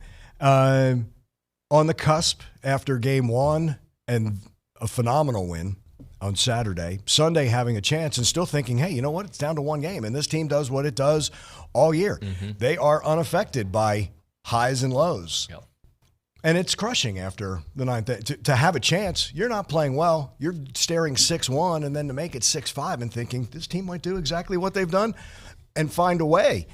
And then all the turn of events. This is what I texted to a ton of people as they got in touch with me. Stunned and disappointed is what it was. I didn't think Jim was going to go to Texas. Then it became a reality, and as the week goes on, I'm thinking, and I just told Nick Savage this, I think we're going to end up stronger. Yeah, I do too. I really do. Because of the loyal. What does it say about Michael Earley that you have not just current players, but the former players? And I give a ton of credit to the former players going back to Omaha, Bronny, where they were all in on this team. And I mean all of them, because we saw guys from the 99 team and the 89 team. They were all in Omaha. They wanted to be a part of it. JB comes in as well. But then to see when there's the opportunity of hire Michael Earley, the former players, I thought, said just as much. So to me, you ride that roller coaster. Look, saying goodbye to some friends that you've been around for the last 3 years is not easy. Obviously, stay in touch. The decision was made. The decision was right for them. I have no problem with that. If that were the case, then all of us need to go back to our previous jobs and not move wherever again. To me, it's, hey, what's best for the person? But to me, it was a roller coaster, and then looking and saying, wow, I think we're actually going to end up being stronger in the long run. What I hate about the last 10 days, the thing I hate most is that it's taken some shine off of what those kids did. Totally agree. And I can't help but ask you, and we as a broadcasting duo talked about this so much during the year, but I don't think you've sat down on this desk. I know you haven't since the season ended. To tell me about your perspective, your vantage point of that team in this season and where it ranks all time for you and all the games you've called, the special moments you got to sit there and watch this year. I know how much they've meant to you. Yeah, and I joke with this, like walking over to Charles Schwab Field, you know that Laura was with me as we go, and walking over with Will, and I always say this, I like being good. I really do. I like being good, and this team was good. Yeah. I mean, good. Rarely do you have the two best teams in the country playing for all of it. But throughout to watch it come together, to watch, I call it almost like a layering, a freshman leading off, a sophomore in the 2-hole, and a junior, and then just keep stacking. to watch Caden Sorrell and the way he, like you said, you called him a rocket ship on one of the broadcasts, and he is. To watch the development, to watch Shane Sadeo do what he does, to see the redemption of Justin Lampkin on the back end, to see Josh Stewart come in. I mean, he was huge. To see the development of not just where Chris Cortez started, but where Christopher ended, and then really more than anything, the human, the young man that he became. To know Evan Aschenbeck, like, it was just so special. And I'm with Brawny 100% on this. We forgot about that. And you can't take 55 wins away from this team. It was the number 2 team in the country that had a chance to dogpile in the Heartland. That's what is taken away. I think Texas gets a lot of blame, not enough, for announcing David Pierce is gone on that Monday on Game 3 of the College World Series, and that sets everything in motion. They're not getting nearly enough grief that they should.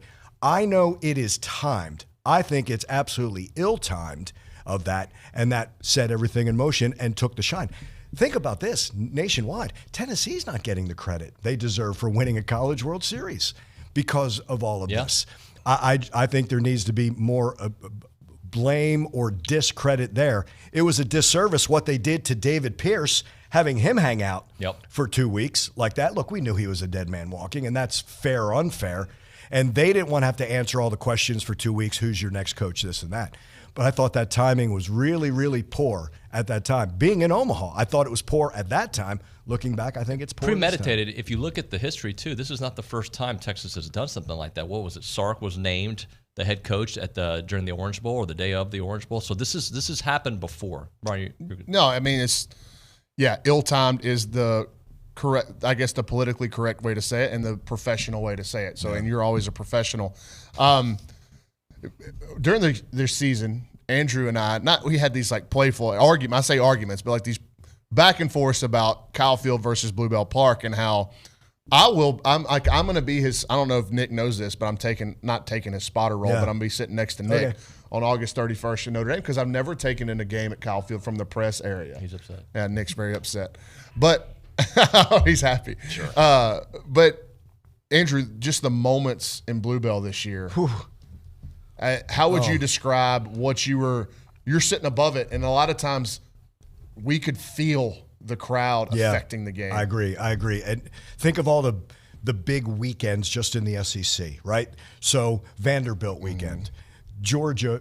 The Georgia weekend becomes magical because of falling behind 9-0 and then run ruling, right? That one. The build-up for Arkansas was another. Yeah. And how that ended with Targac. That was the most emotional, I think. People were shedding tears in that ballpark. How could you not, right? I don't know how y'all kept it together in the booth. And we talk about special moments, right? JB and Shesh are with me there. So here's these Aggies watching that Aggie who they know. Just a great moment. But I told Brawny, and we said this while we're doing a game together, if there was a roof on Olsen Field, Caden Kent would have blown it off. It's the two loudest moments for me are that grand slam and Dylan Rock's home run. Yeah, against TCU. Against TCU are the two loudest that stand out to me. And then I'm a big believer in the old school, even on radio. Big moment, you just sit back and let the 12th man say everything. So from going to Omaha in 22, it's like, that's the old Vin Scully, and it's like you don't have to say anything. Crowd can always say something more than you can say.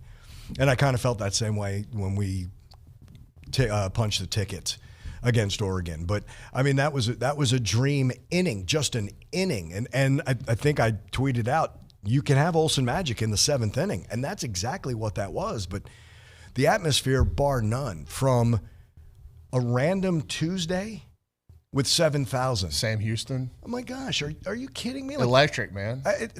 Every single game, like you're thinking, this is something special. Oh, and I don't mean just Tarleton. You know what I mean by that? But it's like, now imagine if you're a kid playing for Tarleton being able to do that. You're thinking, oh, we're just going to roll over there, and you're playing in that atmosphere. It had to be something special. But, I mean, you knew this team was going to be good.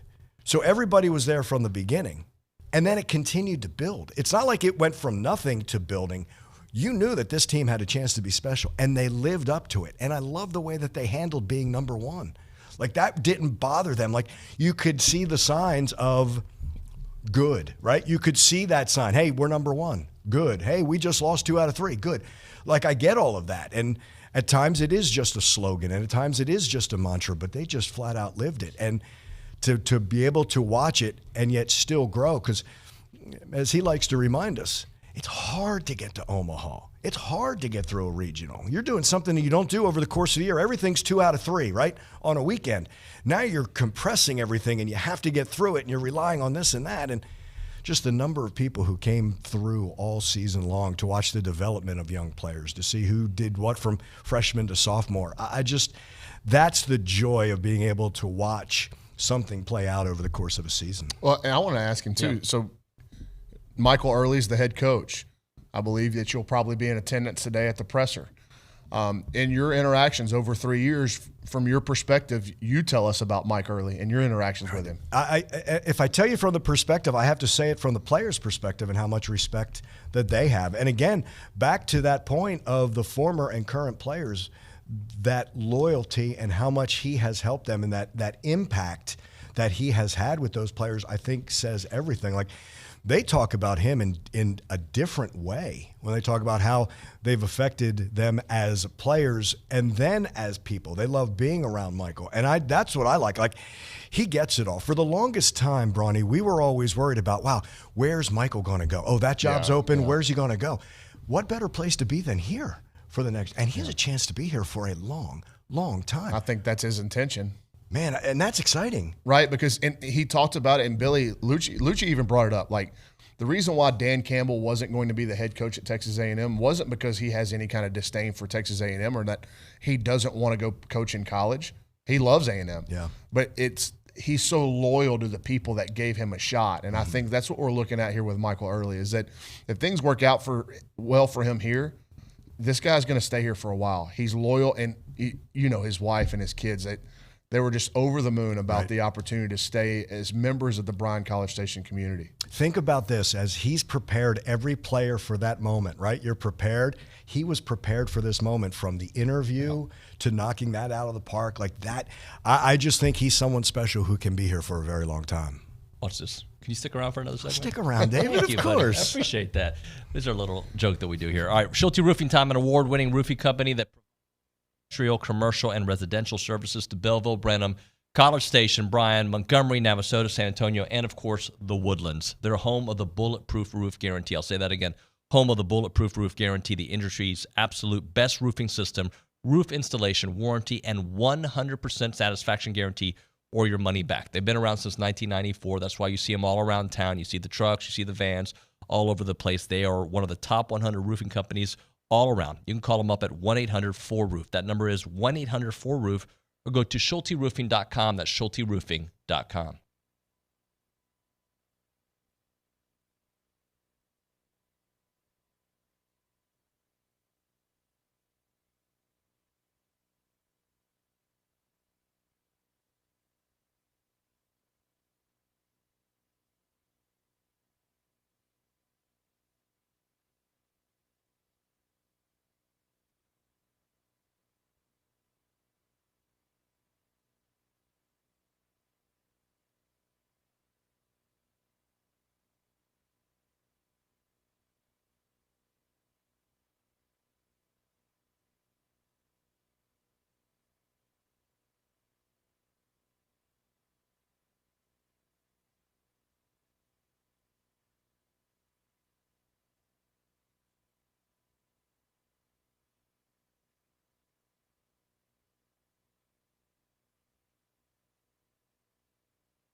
All right, we're back here on TexAgs Radio, presented by David Gardner's Jewelers, Rollo Insurance Studio. Andrew Monaco's with us. Ryan Brauninger's with us. I want to ask you about Coach Earley's lack of experience and why I don't think it's going to be as big of a factor as maybe some of the naysayers.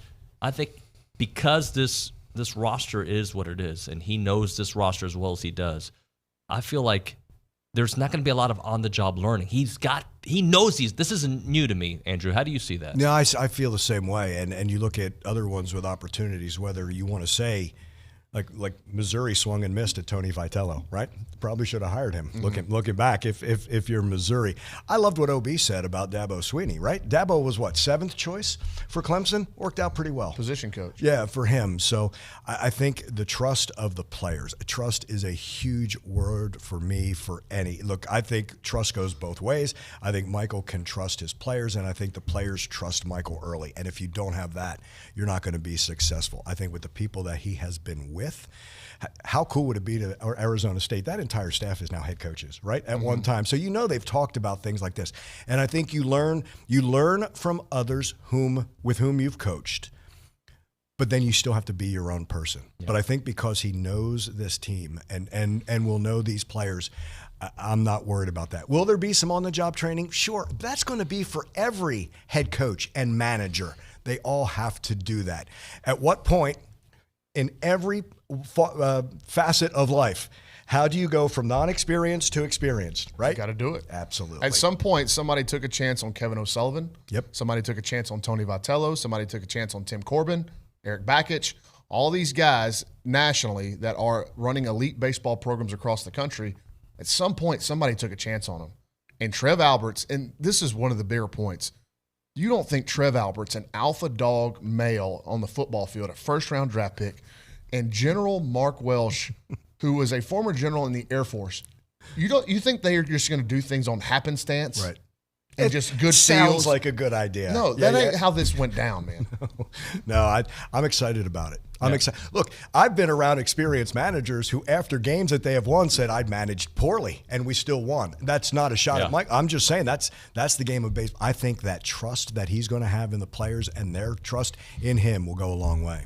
Hey, we're close, buddy, to football season. We are. And I want to ask you about Coach Elko, because I wouldn't say he has a lack of experience, but he's only been a head coach for 2 years. Yet everything he has done here, I feel like, is a blueprint for what needs to happen with Coach Earley. Like, he's seeing how it's done, the way he communicates, the way he has his plan. Structure. The structure. Do you see some potential similarities there? Oh, absolutely. Through both of those. The diving in where dirty work isn't dirty to them, right? That's part of necessary, the DNA. Yeah. Yeah, the DNA. And I think there's also something to Mike Elko had the defense and was hands-on with that, right? And you could see it.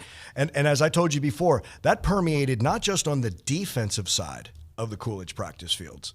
That permeated the entire team. You could see it when they talk. I think this is the same thing with Michael Earley. That permeates even the pitching staff. Like they see, and especially when a Braden Montgomery's going back and forth, right? Saying, boy, I hated being in the pen because I wanted to be on the field, and I hated to be on the field because I wanted to be in the pen. I thought that spoke an awful lot. Well, I think Mike Earley as well did a wonderful job of being intentional with his relationships across the roster. You know, not just with the hitters.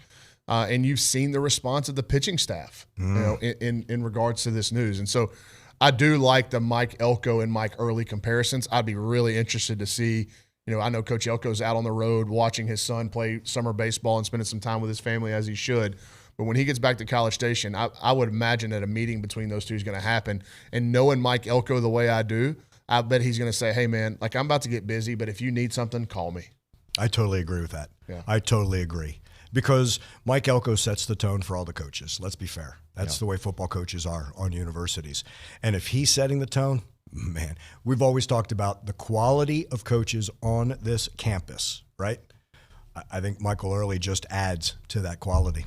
Andrew, enjoy the press conference later and your time off too, man. Pleasure, my friend. Yeah, tell Laura that you need some time, or she needs some time to unwind from you.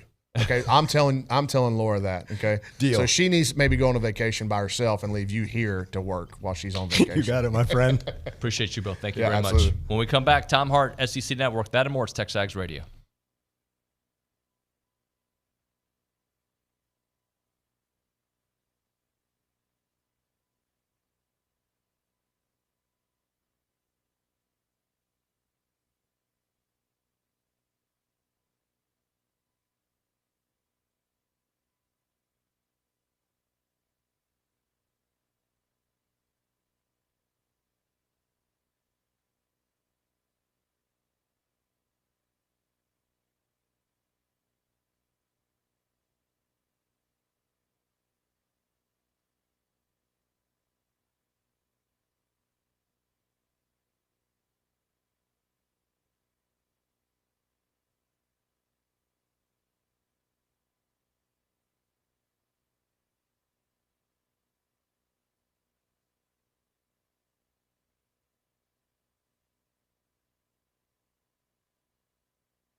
All right, we're back here on TexAgs Radio. We are presented by David Gardner's Jewelers Rollo Insurance Studio. Let's go to the hotline. I believe Tom Hart is there from the SEC Network. Nope, he's not there. Okay, we'll see if maybe we get him on the phone here in a minute. Let's go then to the Angry Elephant News and Social Center. Carson the Steiniac. I got to come up with a better one. The Steiner. I don't know. Carson, what's up, buddy? So we got a text message coming in saying... Am I hearing him? I don't... Move. Oh, my goodness gracious.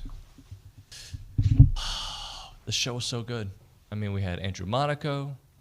We had Ryan Targac. We even had Ryan Brauninger. It was great. Charean Williams was fantastic. Anywho, go ahead. So we got a text message saying, Targac embodies everything the 12th man and the Aggies. Great kid and wise beyond his years. Would love to see him around Aggie Land anytime, but you'll succeed in anything you do from Nicholas in College Station. He was, now, guys, just read between the lines. I know there's been a lot of text messages about who's he talking about. You could read between the lines. The kid is a classy young man when he was talking about some of his issues that happened while he was at A&M. But, like, he doesn't do a lot of interviews that I know of. Like, but he should, because he spoke from the heart, and he loves being an Aggie, and that was absolutely, like, you could feel it when he talked about, like, what this, not just playing baseball for this program, but what this whole Aggie experience means for him and what it's going to mean for his future. That was fantastic. What else? I wanted to get into this. So in recruiting today, top 150 edge target Marco Jones is set to announce his commitment at 4:30 p.m., with his finalists being A&M, USC, Texas, and Michigan. Yeah, hopefully A&M, who got one yesterday, the linebacker out of California, hopefully they can add to their list. What was it? I see them in the top 6 or 7, I think, of the recruiting rankings. Usually they're around the top 10. It's been around 7 to 8, everything across all the other publications I've seen. Yeah, so inching up a little bit higher. And remember, that was the big talking point, like, I don't know how Coach Elko is going to be able to recruit. How's he going to be able to do this or that? I think he's doing just fine. What else do you have for us? I got a little track news. So A&M track has 5 people competing in the Olympics this year. Yeah, OB alluded to that. Give us the names before we go to Tom Hart. So we have Fred Curley, Jacob Wooten, Maggie Malone Harden, and Brandon Miller for Team USA, and Lamar Diston for Team Jamaica. All right, good stuff. We'll talk more about them with Coach Henry hopefully this week. Let's go straight to the hotline. We are joined by SEC Network's Tom Hart here on TexAgs Radio. Tom, good morning, buddy. Good morning. How you we been? Doing? Been great. Yeah. Been great. How was Seattle? Seattle was okay. Like the week itself was, my daughter played well. The team had a little struggle in the beginning, but it was, I was ready to get back to Texas. That's a far flight, man. I was exhausted coming back. It's a journey, but isn't it fun when you get a little respite from the climate and you just go into something completely different? Dude, it was cold. Like it was like one morning it was like 49 degrees at night. And it's one of those places you have to dress in layers because it'll get hot, but it'll get cold within a couple hours. I was in the Bay Area for a few days, and it was, foggy and 50, and then sunny and 70, and then foggy, and then sunny and windy, and then misty and rainy. And, it's I just appreciate jumping into that after, 90, 100 degrees every day, whether that be in Texas or where I am in Atlanta. It's interesting. You get used to, I don't know if you ever get used to the humidity in Texas, right? But, it becomes second nature. Then you go to Seattle and come back, and it hits you right when you get off the plane. Like it's immediate. Yeah. It's like getting hit in the face with a pillow, a big, soppy, wet pillow. A wet one. Wham! Hey, yeah. So I don't know if you know, Tom, but there's been a little bit of drama over the last 7-8 days. I think when we last spoke, Schloss hadn't announced that he was leaving yet. I don't think he had. I think it was right before he announced, and here we are. Michael Earley's the head coach, and Schloss went to Texas. So, as I said, I was away, and to me, there's a lot of big news. Of obviously, it's big and everything and how it went down. But I think the most recent part of it, which I'm not sure I'm totally up to date on, is not just the number of guys, but the names of guys who are staying versus having the option to pack up and move down the street and wear orange next year. What were those significant names that are staying that we know of as of now?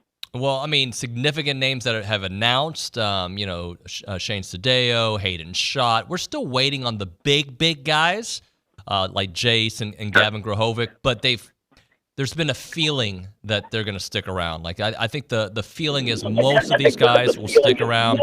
Jace posted a picture yesterday from campus, so there's the thought that it's going to happen, but nothing's guaranteed yet.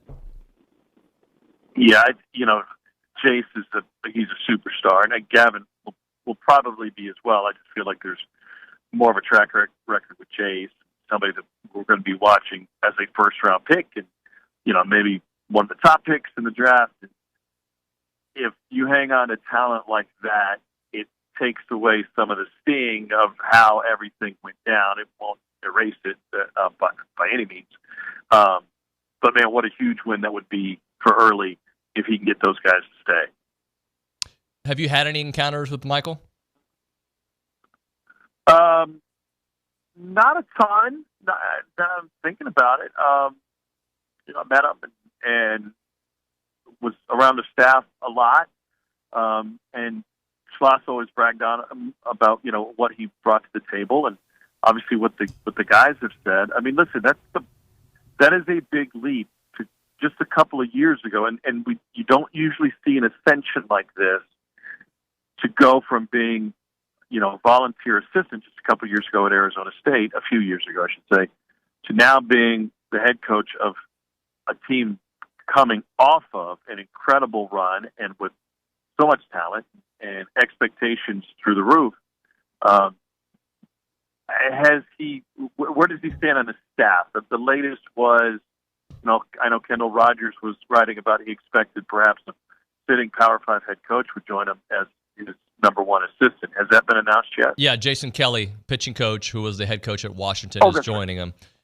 There's one of the assistant coaches from Texas that was moving over, and I believe they're still fine-tuning the rest of the staff. Yeah. It's a huge responsibility to take on a program of that stature. Obviously, he knows the inner workings of it. I think Trav was comfortable with the hire. There was a lot of different ways that could have gone, and with the money that was available. And when we talk money these days, it's not solely salary, right? I mean, the biggest thing is, what is the pool? What is my salary cap? Am I going to be running the Yankees, or am I going to be running the Oakland A's? And so it would have been an appealing job for a lot of different people. But quite frankly, it could have been a scenario because other established national championship caliber head coaches are already, have already accomplished what they have and working towards their own talent pools and salary caps, whatever you want to call them, that it may have been tougher to grab an elite candidate. And it reminds me a little bit of what Texas went through when Aggie was bounced out and David Pierce got the job. Like 9 different guys got significant raises that year. So while A&M would have been appealing, I think, to a lot of coaches, it also reminds me a little bit of the Kentucky basketball search.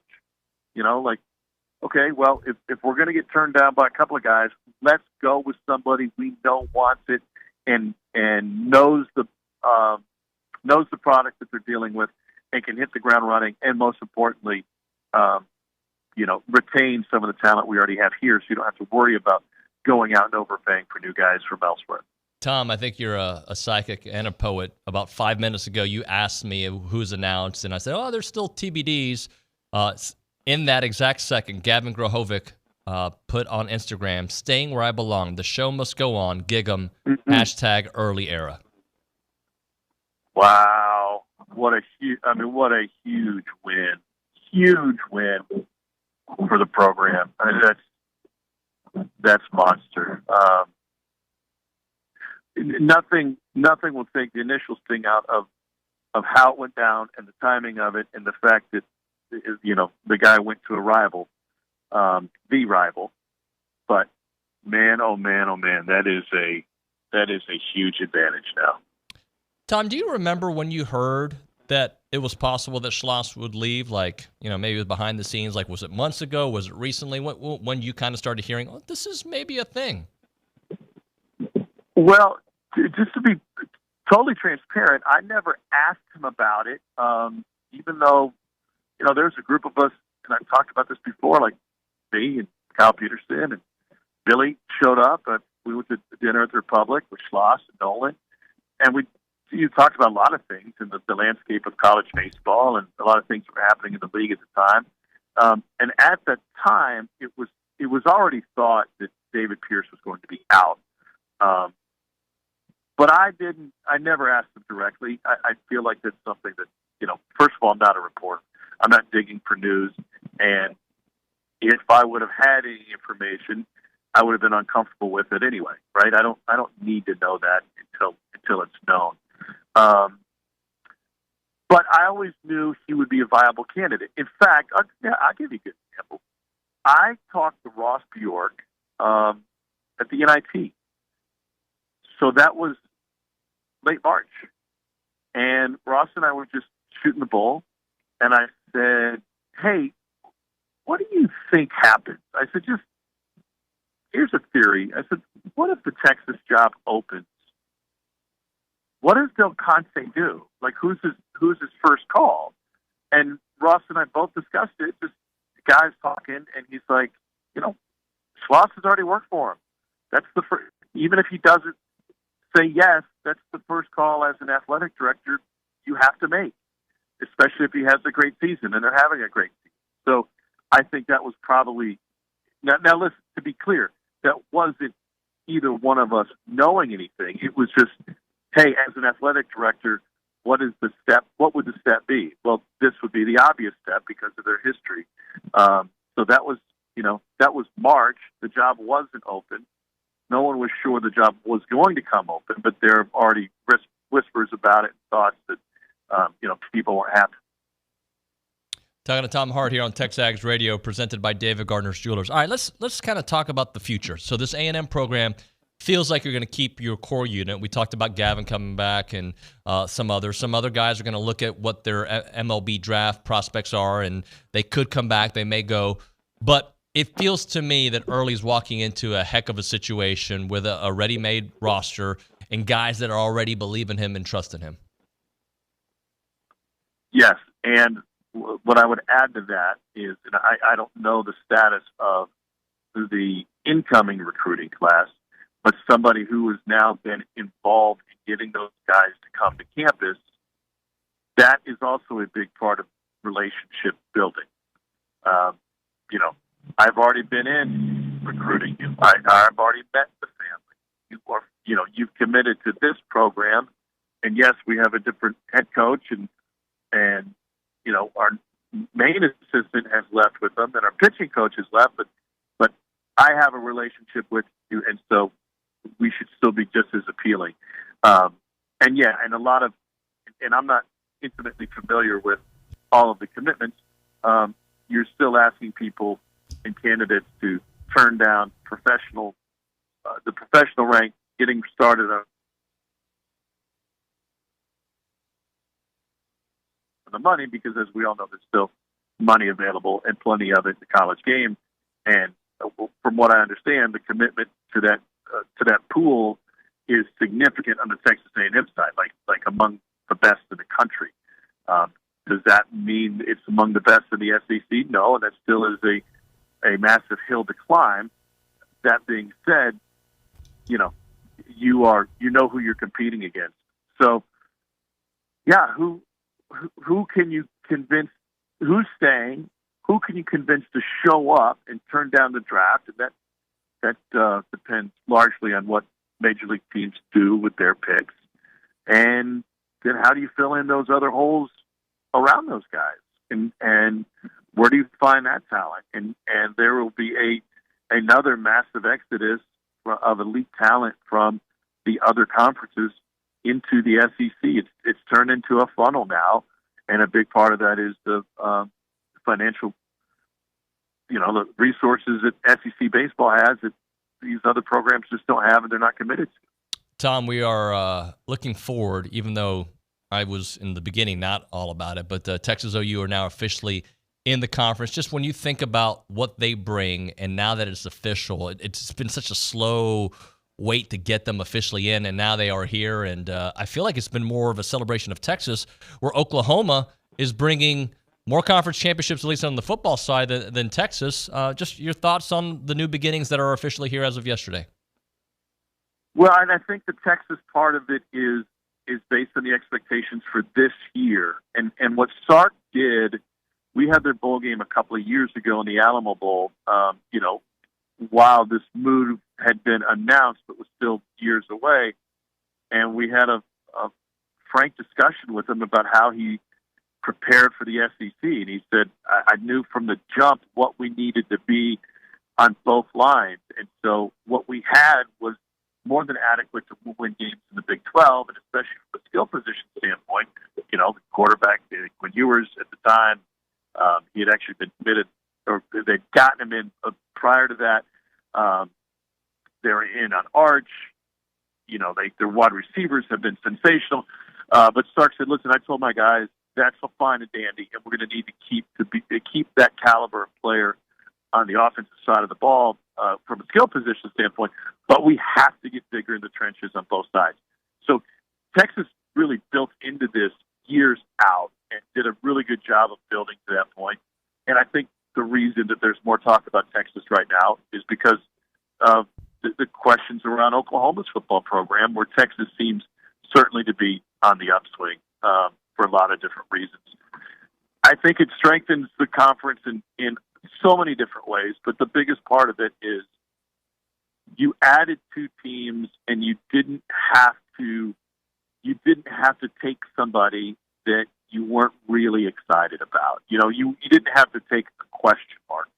You took two elite athletic programs that are broad-based and have had success in a lot of different sports, whether it's Oklahoma with softball, or pick a sport at Texas, and I think the commitment that's there financially strengthens the league as a whole. I think it's a win-win.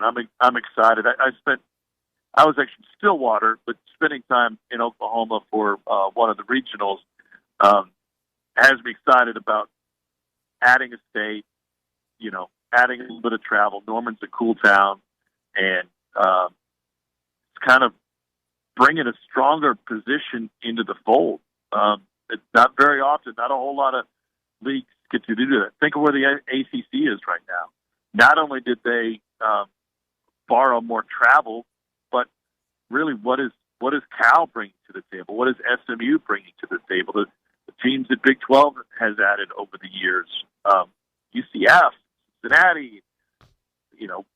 These are second tier programs, if not third tier. And the SEC went out and bolstered its position by getting two elite programs. Well, Tom, kind of back to the new SEC, it's the new college football, right? Like this is the year where the Big Ten looks different, that the ACC looks different, that the SEC looks different. And, oh, by the way, the 12-team playoff. Like, everything's happening right now. And I'm excited about that. There's some trepidation that, they're going to be with Florida State and Clemson, figure out whatever it is that they want to do and whatever risks they want to take. I've been so excited about the 12-team playoff, and I'm bummed that we don't get to see it the way it was intended to be, with the Pac-12 holding an automatic berth and just kind of growing the strength of the sport of college football geographically from coast to coast. I don't know what the interest level is going to be when Oregon and Washington are playing Indiana and Purdue. Obviously, when they play Michigan and Ohio State and even Penn State, those are big games. But the rotation means you also are playing Minnesota and Northwestern at some point. And I think that the powers that be, everybody's so worried about their own backyard and strengthening their own position that not a lot of thought has been given to strengthening the sport and all of these sports as a whole. And so I wonder if this is the right direction to move in that regard. And obviously, what we are closer to is one step closer to 2 Super Leagues. And geographically, that's going to be a total hodgepodge once we finally get there. But yeah, a lot of changes. You're going to need a roster. Remember who's in which league, and the diehards and those of us who talk about it every day. Yeah, we know it and we get it. We keep track with Stanford being in the ACC. But the casual fan, of which college sports owns a lot of them, the casual fan is going to look up at their TV set and say, why in the world is Cal Berkeley playing at North Carolina? Or why is Syracuse playing? I think Syracuse goes to Cal this year. Why is Syracuse playing at Cal? So I think it could be a constant re-education process from the media. Tom Hart, thanks, buddy. Talk to you soon. All right, see you. Later, bud. Tom Hart there, SEC Network, and of course ESPN. We'll hit a break. We'll do an open segment. Then we're going to do a full segment of football. I'm not turning the page because I hope there's more big news. We'll definitely touch on Gavin Grahovic announcing that he is coming back to run it back, and then Bronny a few minutes later saying that's not the last bit of news for the day. I forgot how he phrased it, but something to that effect. It could be recruiting. It could be baseball. It could be a lot of things. So we can speculate all you want here at 979-693-1150. Before that, as my voice gets very loud at times, let's talk about Caldwell Country Chevrolet. They're on Highway 21 in Caldwell. They're online at caldwellcountrychevrolet.com. My poor sons. All right, I keep telling them, I'm going to take you to get your... They're 16. They should be getting their driver's license. But we were so... Part of it's on them. Okay, this is not part of the ad. I'm just talking. Part of it's on my sons, right? They just weren't that interested in getting their permit until they were, right? And basically it was the week that they were turning 16. And I haven't taken them. There's a bunch of stuff we got to get. But basically what that means is they're going to get their permit as like 30-year-olds. And then they're going to have to drive for 6 months. And then they're going to expect a car. And I don't know if we're going to get them a car right away. It's being discussed. I almost bought one recently. But then comes the insurance conversation, right? And I'm so lucky and blessed to know the folks at Caldwell Country Chevrolet. Morgan is my guy there. They're all great, right? They're local, obviously, headquarters on Highway 6. But then I got to buy them a car, right? And we thought about it. And then we got to go and figure it all out. And that's why you go to Caldwell Country Chevrolet, because they're going to take you and find you the right car for your situation, right? The right price, the right trade-in value, the entire thing that they're going to do at Caldwell Country Chevrolet, right? I'm so blessed to have them right down the road, and it's not a far drive. You'll find the right car. You'll find the right vehicle. And then when you need service, hello, they'll take care of it with complimentary pickup and delivery for their service customers. Again, that's on Highway 21. It's about a 15-minute drive. Brian of Caldwell, short conversation away, but you'll see the difference when you step on the lot and do business with the great people there at Caldwell Country Chevrolet. Highway 21 in Caldwell, online, caldwellcountrychevrolet.com.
TexAgs Radio, presented by David Gardner's Jewelers, Rollo Insurance Studio.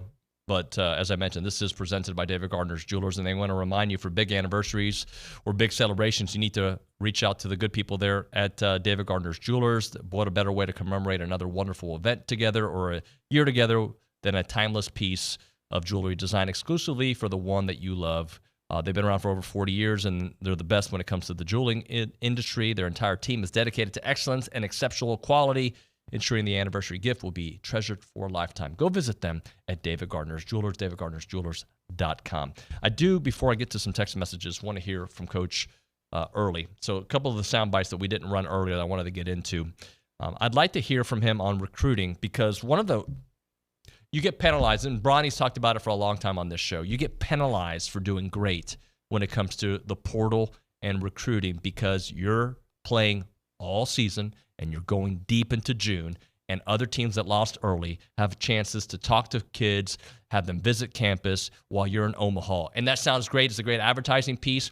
But all of us, like, you've ever applied for a job and it's never on your timeline, like, man, I hope I get this interview. And then like 3 weeks later, like you finally get the call. It's never as quick as you want. These kids want the attention immediately, right? So they are kind of penalized for being great, even though they should be celebrated for being great. And one of the things that Coach Earley is going to talk about is how they got Braden last year, because they finished early. And that allowed them a chance to get ahead. So here's Coach Earley on recruiting yesterday on TexAgs.com. How much of you looking at your phone has been involved in player acquisition? 97%. Yeah, it's been a lot. I mean, look, there was a break period there where people are trying to pillage, or what's the word I want to say? Yeah. Pillage our players. Like they were trying to take them. Poach, whatever. raid. Yeah, something. They were trying to raid the program, rightfully so. There's a lot of good players, and they're completely allowed to do that. Mm-hmm. So there's some I'm still talking to, but the bulk of it, we're in good shape. But it's been a day-to-day, minute-by-minute, hour-by-hour conversation with, families, advisors, players. And, yeah, we're going to lose some guys, but we're also going to gain some guys. There's some guys that immediately, like Matt Bergevin, immediately he's in. And there's a couple of other guys we're working on. So we're going to get the right guys. We're going to get guys that want to be here, and we're going to be great. Be great. Yeah, they're going to be great. And but it is a issue. Like when you are trying to recruit these kids and they're already deep into conversations with other schools. Let's get a couple text messages before we hit a break and we go straight into football. Carson Stein, what do you got? Well, they're not text messages. It's the YouTube chat. And I just want to let you know they're going crazy right now about Gavin Grahovic. Cray-cray? I guess you could say that. Do people still say that? No. Okay. 2014? They're going crazy right now over Gavin Grahovic announcing he's returning to College Station. I'm going crazy about it. And let me tell you, he was one of the names I was worried about because he didn't have the time at A&M. Like, he had 1 year, and I know he felt the impact. He loves A&M. I mean, his dad tweets about it all the time, right? I know, but I was just like, superstar guy, probably going to get high dollars in the NIL market out there. I hope he's got enough time here to really feel it, and so happy that he is. Okay, and now we got a text message from Jim in Temple saying, Spencer Torkelson, now with the Detroit Tigers, made a comment recently that without Michael Earley, who was his hitting coach at Arizona State, he'd have never made it to the MLB. Wow. Great praise right there. Thank you, Jim, for that. I appreciate that. All right, let's do this. Let's hit a break. When we come back on this show that we call TexAgs Radio, let's talk a little football with Bill Bender of the Sporting News. That and more. Right now, the Ground Shuttle. They offer frequent and reliable shuttles from Bryan College Station to George Bush Intercontinental Airport in Houston. Commute in comfort with luxury shuttles with reclining seats and power outlets. Enjoy the ride. Catch up on work emails. Read a book while your shuttle driver takes care of the driving. The beauty is, wherever you are in the Bryan College Station area, you get to South College Station. They'll take care of you right there by the Casa de Brazil in South College Station. You get dropped off at your office, or you can utilize their secured on-site parking for free for the first few days. And they got shuttle times throughout the day, right? Weekdays every hour and a half, 9 shuttle times during the weekday, 5 shuttle times on the weekends every 2.5 hours, and they'll take care of you anywhere. If you have a charter service that you're looking for, they can do that as well, take you to concerts and sporting events all around the great state of Texas. It's easy to book your shuttle online. Go to groundshuttle.com. Again, that is groundshuttle.com. Call them up, 855-303-4415. That is 855-303-4415. Ground Shuttle. Let them do the driving.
All right, we're back here on TexAgs Radio, presented by David Gardner's Jewelers Rollo Insurance Studio. Let's go to the hotline. Bill Bender is there with us from the Sporting News. Bill, how you been, buddy? Hey, I'm doing well. Thanks for having me on. Yeah, thanks for joining us, man. So I know you recently did a column on, like, I guess the way I'll explain it without using your headline is, like, for casuals, like, hey, guys, football looks different this year. We got teams moving around. Conferences look different. So just kind of give us a little preview or synopsis of what you wrote about. So do you lose your remote controls when you're flipping through the TV? We're all guilty of that. I think if you watch college football this year, you're going to need like a script, a card that says, oh, yeah, those guys are in that conference now. I think it's easier, obviously, in SEC country where everybody knows Texas and Oklahoma and the fanfare that happened yesterday to have them come into the conference. But when you're watching maybe an American Athletic Conference game or a Conference USA game, or in my case, a Big Ten game, where when you watch Iowa and Washington, and you're going to say, wait, this counts for conference. And then SMU, Cal, and Stanford going to the ACC. There will be some confusion for the fans that maybe aren't in it like you and I are 365 days a year. Talking to Bill Bender here on TexAgs Radio, presented by David Gardner's Jewelers. I think the whole SMU to ACC thing, not that I expect, I know the ACC is kind of in a weird place considering their future, but I'm kind of intrigued by that move, and I feel like there hasn't been a lot of chatter about SMU moving there, at least recently. I think there will during the season, though, because they have an offense that's going to score a bunch of points around Preston Stone. Rhett Lashley has a system that works. Going to be a little foreign territory when you go to places like NC State and Duke and Wake, but they're a fun addition to that conference. And I think you just said it in terms of, for me, one of the things I'll be watching over the next 2 to 3 years is the ACC or the Big 12 the third wheel?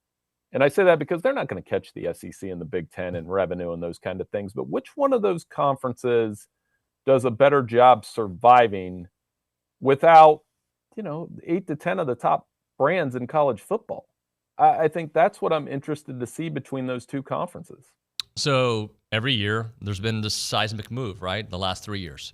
Do you think this year we find out that Florida State, Clemson, North Carolina, they're going to find a way? Like, I know they've been looking. Do you think the ACC is going to lose teams this summer, or do you think we'll see any more conference shifting, teams leaving conferences? The Florida State, Clemson piece of this is next. Do they stay in the ACC? Do they drop this lawsuit? Florida State, do they drop the lawsuit? Where does this go from here? It's been a tradition the last couple of years as I drive into Big Ten Media Day. And I pull into the hotel, and then one of these realignment moves breaks. So I would anticipate if it happens, it probably happens right when I pull into my hotel for that. But it definitely is possible. I think that's settled down a little bit. I look at this year as almost like an experiment. How does this work with 4 power conferences? How does the 12-team playoff work? How many SEC and Big Ten teams make the playoff? And, where does Florida State and the ACC stand with there? That's why I don't know how you feel. Like, going into this year, I almost feel like the Big 12 is better positioned as a football conference than the ACC is in terms of competitive depth. And also long-term stability, because I feel like the Big 12 arrow is, I don't know if pointing up is the right word, but at least higher than it was 3 years ago. And I feel like ACC is just an arrow pointing down. And the dynamics of the Big 12. And if you would have told me, like I said, when I pulled into the hotel room a couple years ago and Texas and Oklahoma are going to the SEC, I think a lot of knee-jerk reactions were, okay, the Big 12's done. Well, they've done a remarkable job not only of surviving, but kind of thriving. They made the right additions. They're probably, arguably, the best basketball conference in the country with the depth they have there. And they've created a football league that I think has depth in terms of, I can tell you who I think is going to win the SEC or Big Ten. I have no idea on July 2nd who's going to win the Big 12. Not a clue. You could throw a dart at 8 teams and make a case for them. And I think that'll end up maybe not being as compelling as SEC football, but fun for some people to watch when they're looking for a game. Bill, before we know how the season plays out, what are some games that you're looking forward to? I'm assuming there's at least 2 A&M games in that mix. Just give me some names or some games that you're like, you know what? A couple months from now, this is what I got my eyes on. Well, I mean, right off the bat, I could bookend your schedule right away. I mean, Texas A&M Notre Dame's huge. I went back and looked. As you know, they haven't played since 2001. Seems like forever. I saw some Derek Farmer highlights today from that last game that they played in 2001. So having Notre Dame come down to Kyle Field, because I think we know Texas A&M, obviously some excitement around Mike Elko, this roster. Notre Dame, Marcus Freeman's done a fantastic job there the last 2 years, but there's a little bit of that, loss at Louisville last year, loss at Clemson, going down to a tough road environment with a possible new quarterback here, Riley Leonard, who Mike Elko knows well. That's a tough one. I'm really intrigued by that matchup because I think that's a springboard game for the winner. Also in week 1, Florida-Miami. Whoever loses that game, you know how in week 1, we always overreact more than anything else. That one we're going to overreact to a lot. Same with LSU, USC, because and those are games where we overreact more to the loser, whereas I think Texas A&M, Notre Dame is going to be about the winner. We're going to feel really good about who wins that game. Bill, I know you have A&M. I think your most recent column about top 25 at number 25, which I think is fair considering the last couple of years. But do you see considerable room for growth from there? I was excited about the Mike Elko hire because here's one thing he's going to bring to College Station that I've watched at Duke the last couple of years and was impressed with. For the bettors, 8-4 against the spread as an underdog, 5-7 straight up as an underdog at Duke. So people might look at that and say, well, it's a still losing record. No, that's a 5-7 record at Duke with Duke resources and Duke football players. And the way they played with that chip on their shoulder is exactly what Texas A&M needs. They're going to be an underdog in you tell me how many games this year, at least 4 or 5, at least. And to have that chip in those games is going to be a good thing. I am excited about what he's going to bring with that approach to College Station.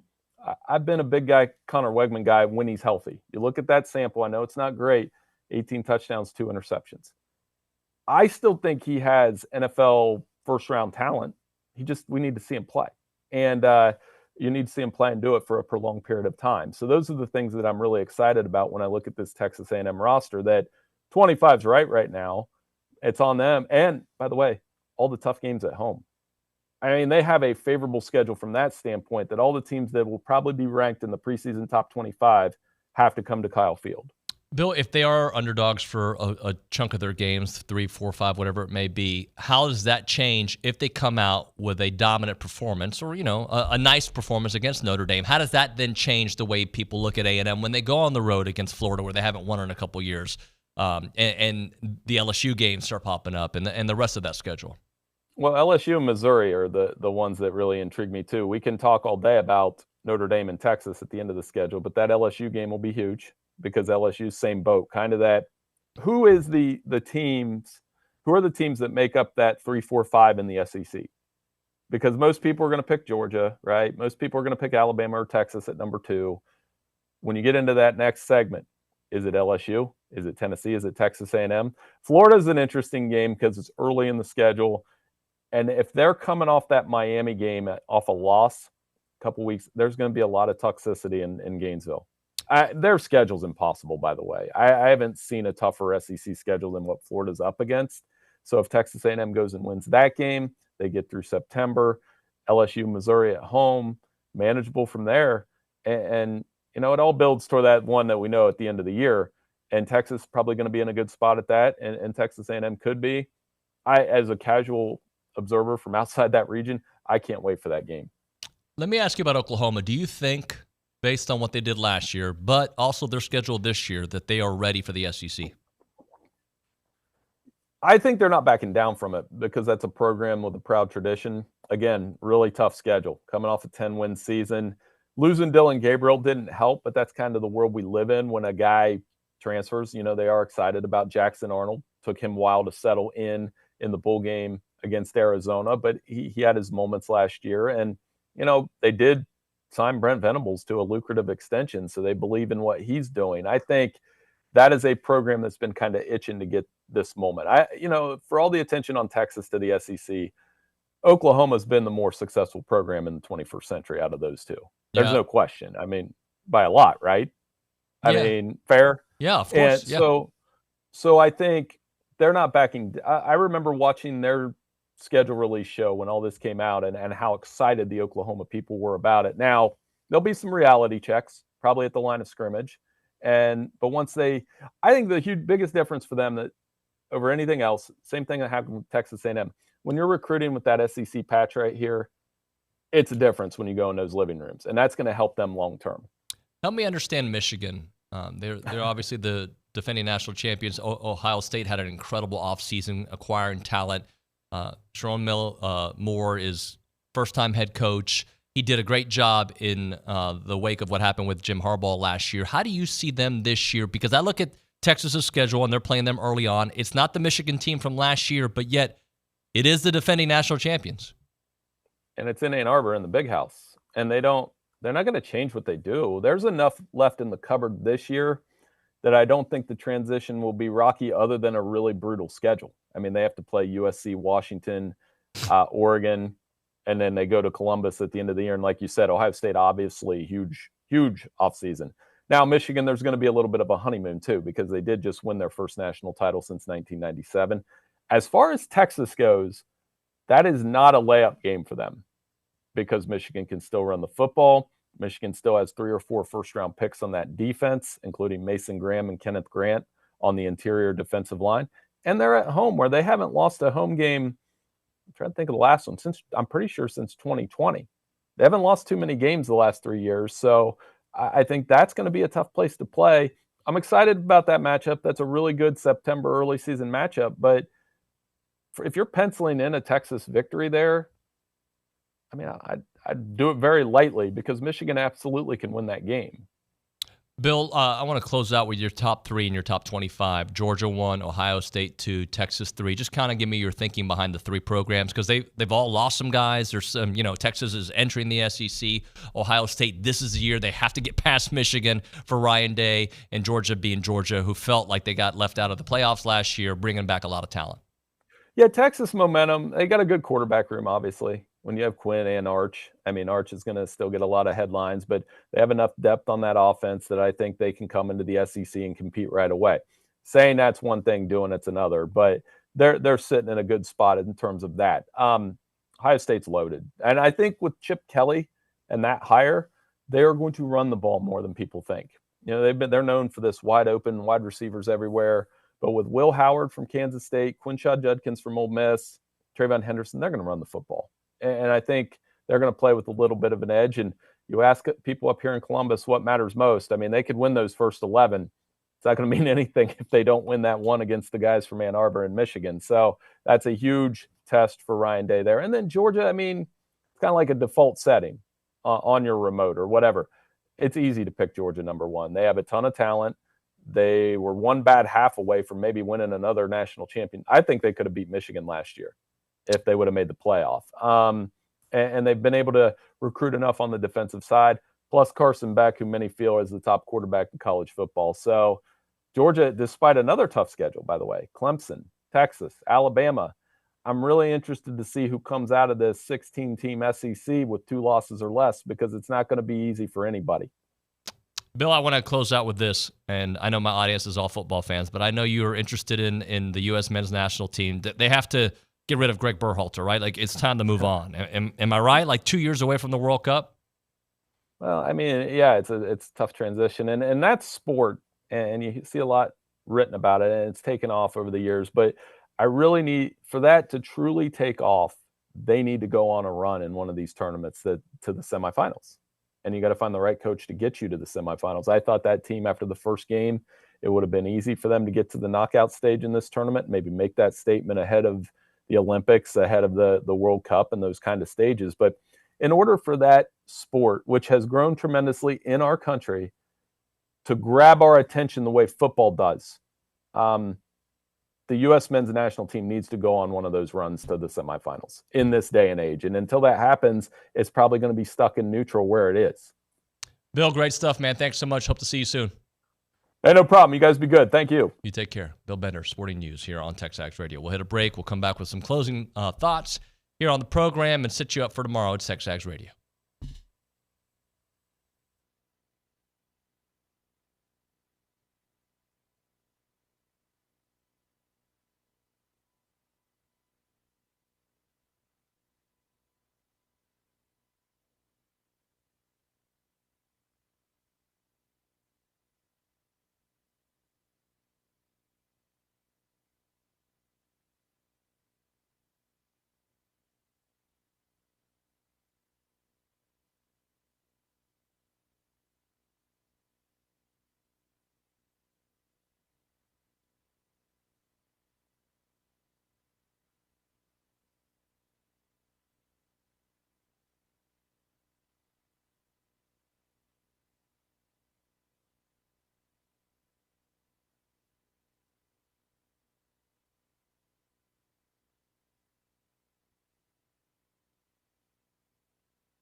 All right, time to end the day with Double Days. Caller number 12 at 979-693-1150. We're going to hook you up with your choice of a dozen pepperoni rolls or a large one-topping pizza from Double Dave's.